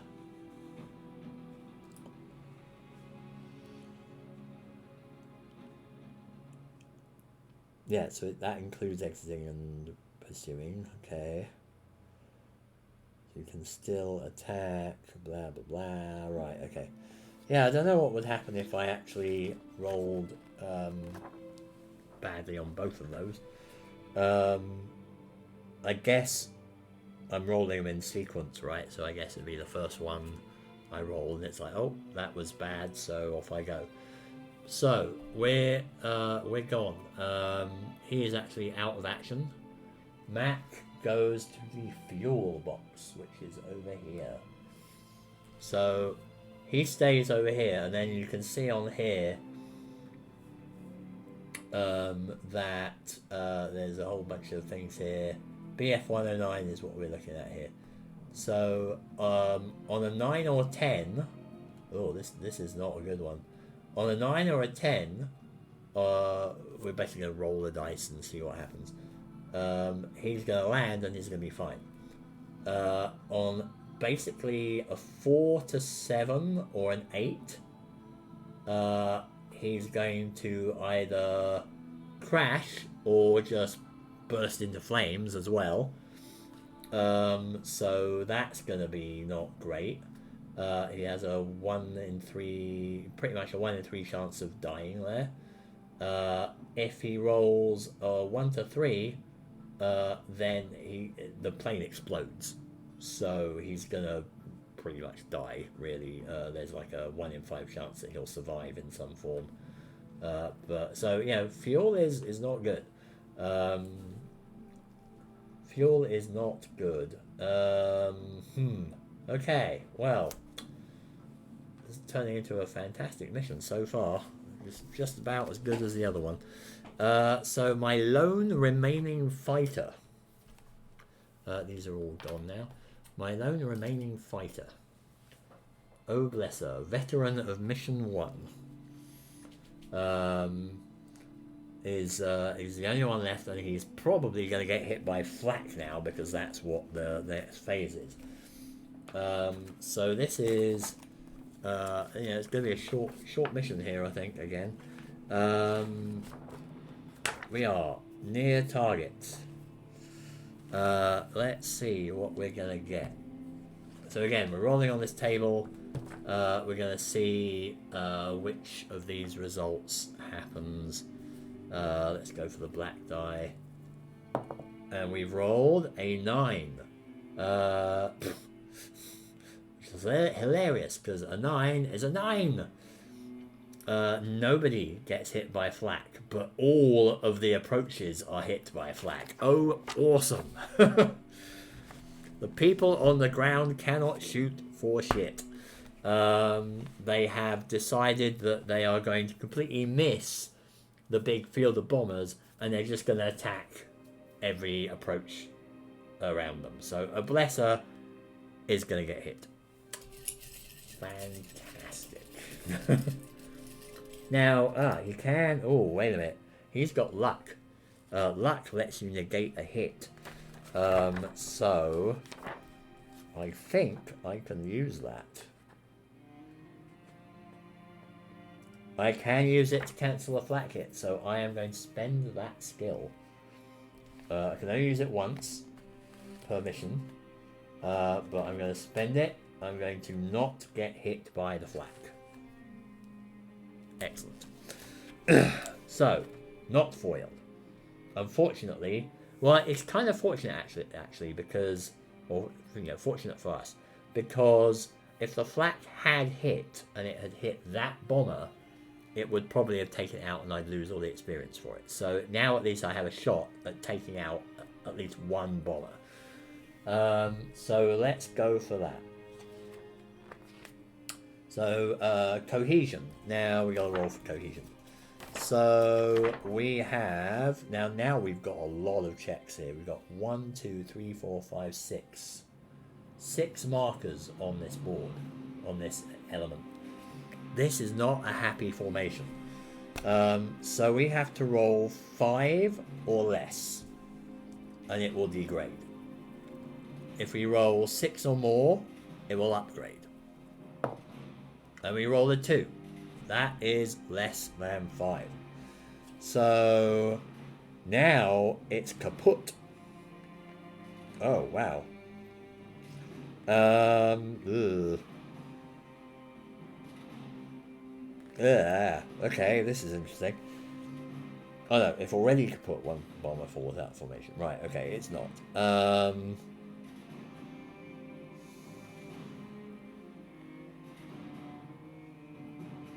So if already loose, the element becomes kaput.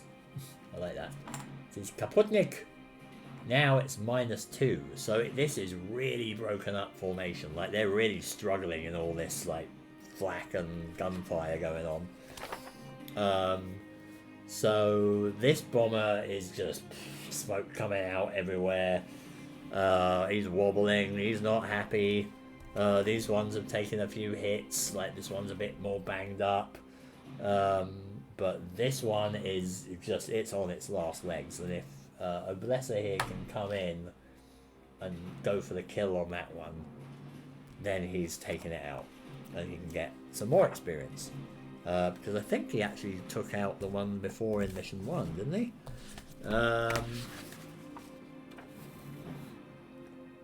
No, he didn't. I don't know how he got that experience. How did he get that experience? Huh, he got an experience point somehow. Oh, I think he, there was something in a dogfight, I think. He might have killed a plane or something. Alright, so let's do attack run. So, approach. He's going to come in from the high oblique. And he's going to come in on this side. So, now it's a 2. Or -2. Again, this side is the best to come on, really. Like, if he comes in through here, that's a 0 now, which is great.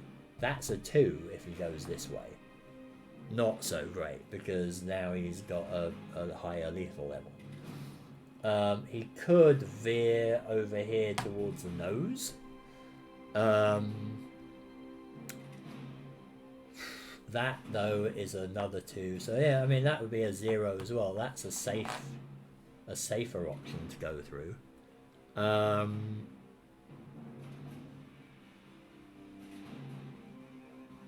Or he could just do this again to come back from the tail. But as we've just read, the tail might be a bit more risky. And he's also coming out of the sun as well. So we should have a little marker on him as well, because he is coming out of the sun, so if he gets hit, he can cancel a hit, or he might be able to cancel a hit. So do we want to go down the tail? Let's go down the nose. Let's go this way, because I mean, 1, 2. This is all pretty weak. This is all gonna be pretty weak. Hopefully, if he gets a pass through, he's only gonna get 1 or 2.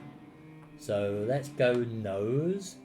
So we'll do a I mean, can we? How do we just do a normal roll here?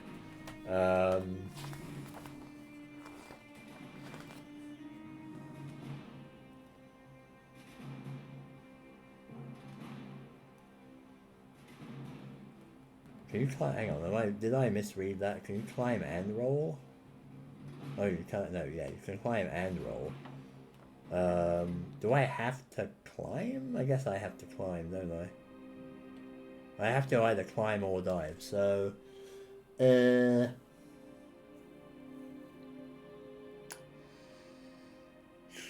so if I want to come from the flank and go that way, I gotta roll one way or another.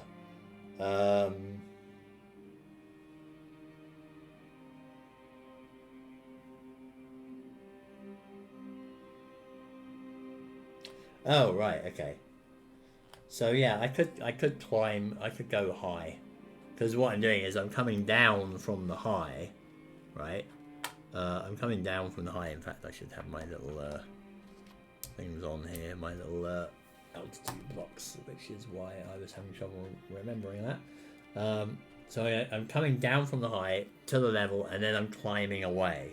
So I'm going to do a climb roll, and I'm going to go this way, which is going to get me to the nose. So I'm going to be determined, like, because why the hell not? You know, that this bomber's on its last legs. So I should have done that first, but I'm determined. Going to do a climb roll this way. There is no collision, no attack advantage or anything. Lethal level is 0 because the formation is completely kaput, literally kaput. So that's good. So this should be quite effective. It all depends on whether I do damage. So we're coming from the flank again, oblique, high, and we're on 0. Let's have a look what we got. Oblique, 0, high, determined, 3 pass through, no damage, nothing. We got absolutely nothing. We didn't get hit, we didn't get damaged, we've just gone straight through. Yeah, we missed basically, but they missed as well. Great. So that is 1, 2, 3. So I didn't even get to use the out of the sun thing. So again, well now, interestingly, we're out of this element now. So we're in this element, which is now, well, we're in this element, but this bomber is fallen, but that only affects these squares. So this square is actually at full strength. It's 2, and we've got the anchored flank, which is under here. So this is actually 3. So that was, not only did he miss, but he blundered right into the field of fire of a strong element that is anchored to the flank. So he's going to get a bit pummeled here in the continuing fire. So this could be interesting. This could be interesting. Right.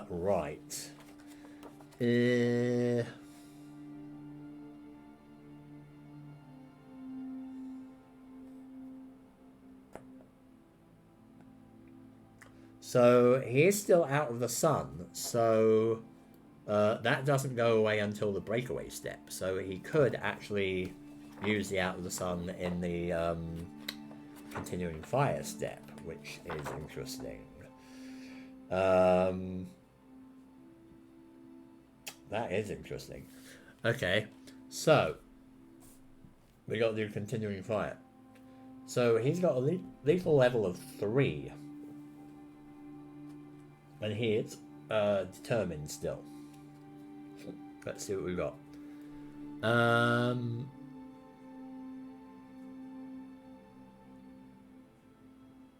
Interesting. So there's the Into the Sun text. If climbing or climb rolling towards a position with the sun, skip continuing fire. Well, he's coming out of the position, so that's unfortunate. So these are like these are like little events that can happen basically. But 3 determined, he's got a hit. So again, we're gonna have to see what happens next turn. It would be really annoying if I can't shoot this bomber down, but in terms of the game anyway. Engine 7, that is not good. That is not a good result. So he breaks away. He's gone high, which is there. But as we saw last time, he's hit. So he's not going to move. He's not going to return. He's not going to be an escort. He's going to go for the recovery phase. And if that turns out to be a serious hit, he's out of the game. We're done with the mission. So hopefully he could shake it off, but we'll see. So move. So we're back to start of the next turn. So we're on turn 4. Turn 4, we've lost 3 fighters out of the 4 we had. This is glorious, and we're probably going to lose this one. So, there's no move, because he's hit, and he can't exit. There is no return, because he can't return anymore, because he's hit. There are no escorts anymore, they're all gone. Recovery time. So here, this is the important part. This will determine whether we are finishing the game here or not. I'm kind of hoping it does, because it's a pretty good time to end it. But let's see what happens. Where is the recovery page again? Blah. 24. Right. So if it's less than that number, it's serious. So I'll roll a 7 or more to avoid being destroyed, basically. 7 or more. I rolled a 6. Well, it's a serious hit. So a blesser is in trouble, because that's an engine hit, and that ain't good.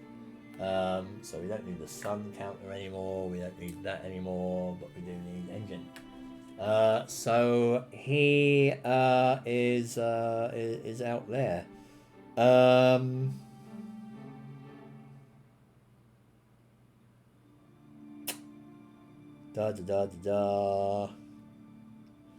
Okay, well, I mean, I guess that's... the mission is done. We don't have anyone left on the board. The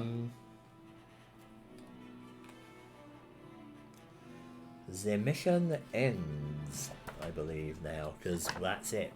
We failed to shoot down that wounded bomber, although he probably wasn't going to last long. Let me just confirm that. Blah. Mission ends. We no longer have at least one fighter on the formation map. So, yes, we're done. So, we lasted 4 turns. We did some damage. We broke up formations. Although, granted, like the Flak probably did that as well. Now we just get to figure out how well or poorly we did. So... we have to determine the fate of our 2 pilots. This could be bad. Let's start with the one at the top. So, engine. We have a BF-109, Oblessa. We have... he's going to land on a 9 to 10. He's going to crash on a 7 to 8. He's going to be on fire on a 2 to 6. And he's going to blow up on a 1. So... it's interesting that it says 10 plus. Oh, it's because if you have armor. Right. If you have armor, you can have a higher chance of surviving. But I don't have armor on my planes because it's 1942. So, literally, it's down to a dice roll. Let us roll red for a blesser. We are going to roll on this, and then we're going to see what we get out of this column here. Okay.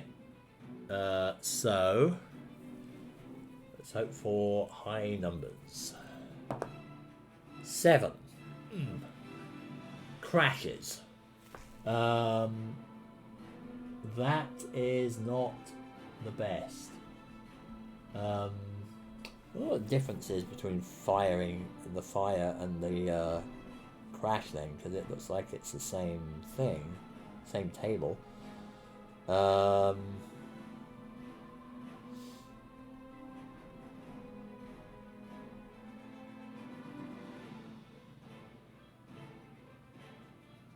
Yeah, I guess it is. Maybe there's some way that you can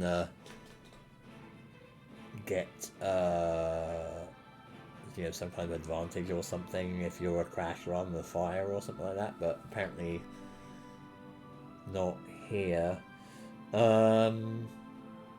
Right, well, let's see. So he's crashed, and he's going to look at the top row here of this table. So he's got a 1 in 6 chance of, a 1 in 3 chance of basically getting killed. So 7.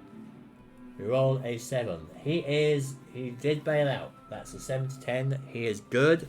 A blesser survives again, which is quite hilarious because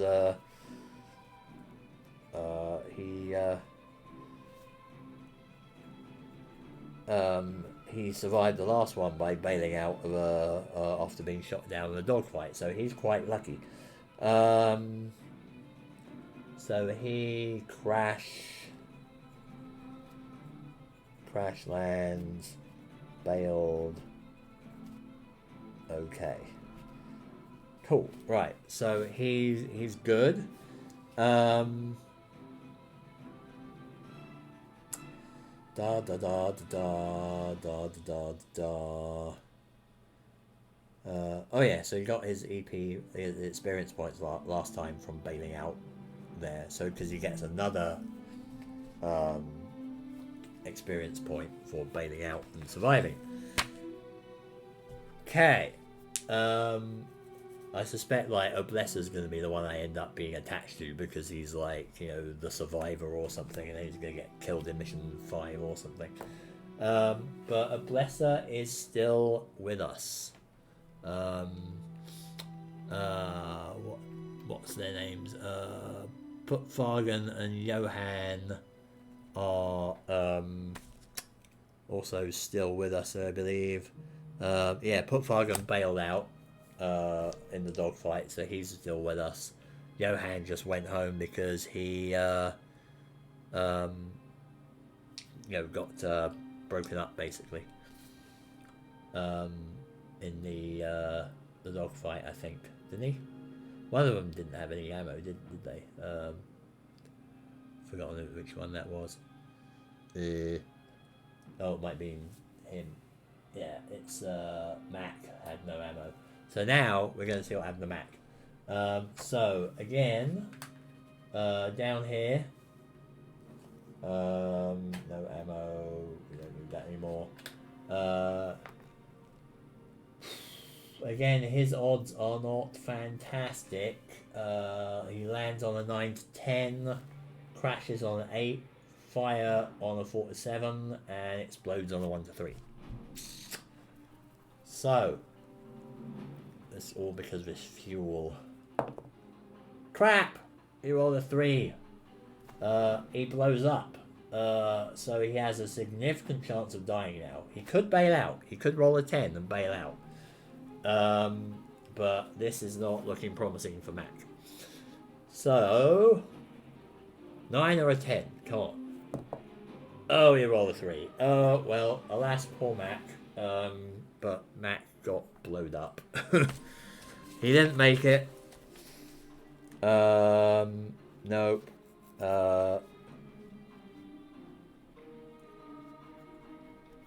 Loose, rip. Mac. Rip. Fuel explosion.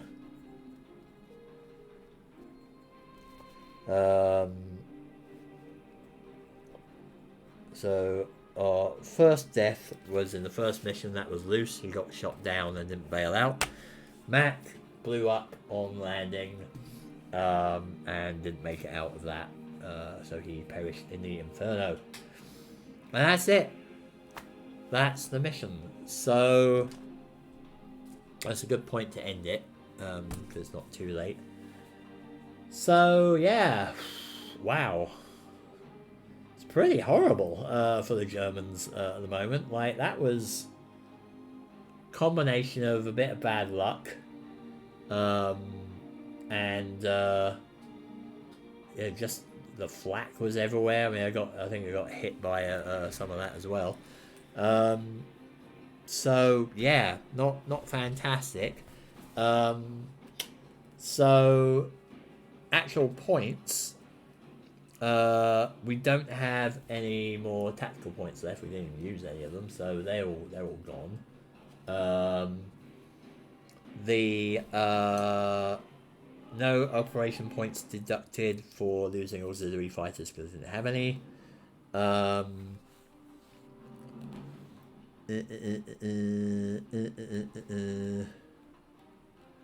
So that guy was dropped by the flak, right? So he didn't. We're not going to get any XP for that, I think.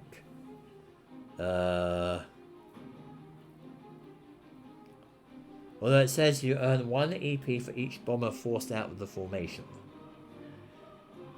Doesn't actually specify whether that's from flak or not. The pilots.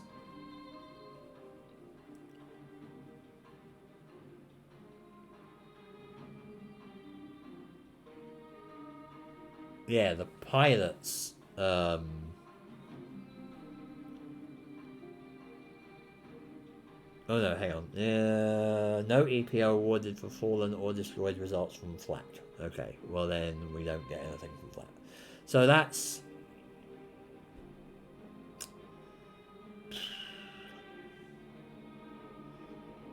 Yeah, that's not good then. So we didn't get any victory, we didn't get any experience points for the fallen bomber. But we are going to get victory points for the fallen bomber. So that's good, because there we are going to get. We are near target. Fallen bomber, we get 1. We get 1 victory point. If we destroyed it, oh wow, like we would have got 1 as well. Interesting. So inbound, you get more experience for killing the bombers, or more victory points for killing the bombers. Interesting. Okay, so we get 1 VP.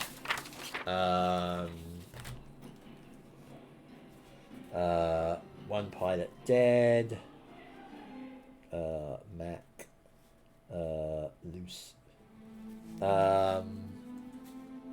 Do we lose anything for killing pilots here? Da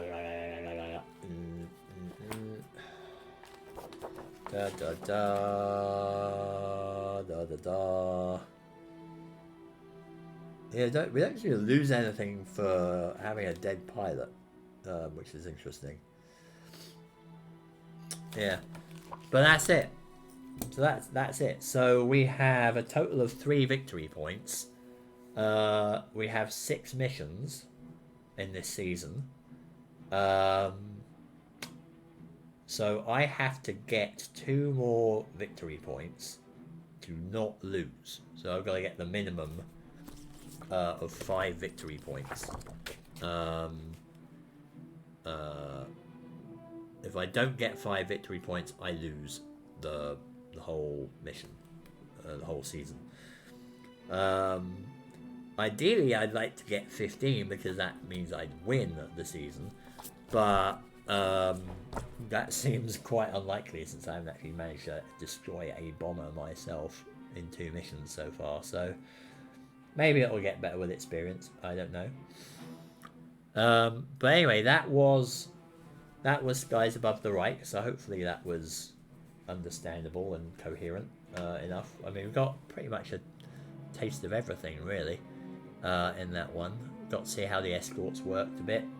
I did, granted, only do I think I did just both attacks. I did 2 attacks, and both of them were from obliques.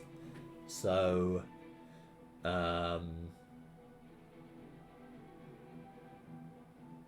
yeah. That was that. I was thinking, were they from obliques? Where was the other one from? It wasn't from down here. I thought it was from over here, wasn't it? Maybe I should have gone a tail one then. Huh. Um, I'll have to watch over that again then. Because I thought one of them came out from here. Oh no, there was two. No, that was it. Yeah, these two got taken out, right? And then we had one guy coming in this way, and he lost his ammo, and then the other one came out from there. Yeah, so it's two oblique attacks from the same direction. The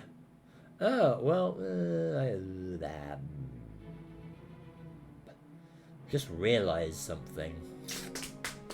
Which is very dumb. I could rewind this a little bit because Oblessa was coming out of the sun. And I specifically made the point that I could ignore a hit. Or I could see if I could ignore a hit. Let's see if I could ignore the hit, because there's basically a 1 in 2 chance that I could ignore it. Because if I can ignore it, then maybe I will. Does not apply to Flak, but it still does apply until the conclusion of the breakaway step. So, but we'll have to see. I have, because I was coming out of the sun, I have a, if I roll an even number, I cancel the hit. If I roll an odd, I do not cancel the hit. So even number cancels it. And of course it's a 3. So okay, there we go. So we did that, in the end we did it properly. I tried to do the out of the sun, it didn't work. I took the hit, and then I crashed eventually. But survived. So that's resolved properly. Okay. Alright then. Well, that's that then, I guess. I'm going to put the mouse is over there now. So that's that. I'm going to leave it at that. Just jolt the camera. I'm going to leave it at that now. Hopefully that has been instructive, but that is Skies Above the Reich. So it doesn't take too long. I mean, once you know how to play, you could probably get a mission done in like an hour or something. So it's actually quite a nice little way to pass the time, really. But yeah, so I waxed lyrical about the packaging and the presentation and stuff. Hopefully I didn't bore you too much with my monologue on playing the bad guys and putting them on the covers of games. But yeah, it's that's Skies Above the Reich. They are doing a they seem to be very fond of doing these like standalone expansions, which I'm not entirely keen on, because I kind of wish they just, I can see why they do it, because if they require the original game, then they have to keep the original game in print, but if they do it as a standalone expansion that is fully playable on its own, they don't have to do that. But there is an expansion for this called Storm Above the Reich, which is on its way at some point. I don't know when that's coming out, maybe at the end of the year or something. But it's the same idea, but slightly different. Like the formation maps are a bit different. I think there's also like an extra bit where they have a map for they kind of basically have a map for the returns as well. So there's like different things of like you're far away from the formation, you're closer to the formation, you're getting almost on top of it, and then you get onto this map. So that looks like it could be interesting from a game point of view, but again, it's like, really wish they would just give us a game where we can play the good guys. I don't know if this Battle of Britain thing is going to come to anything. GMT did mention they had a passing mention on the Facebook group that in a comment, because I actually asked about this, like, are they, are you ever going to make these games focusing on the good guys? And they did say they were looking at the Battle of Britain type thing. So maybe that will come to something, in which case I will totally grab that and gleefully play it. Yeah. So I don't know. I mean, it's definitely an interesting... Mechanically, it's interesting. It's... conceptually, it's interesting. But like I said, I just wish it was, like, not focused on being, the bad guys in the war. Would make it a lot better. But it's definitely worth a look as a solo game. It's very, very nicely done.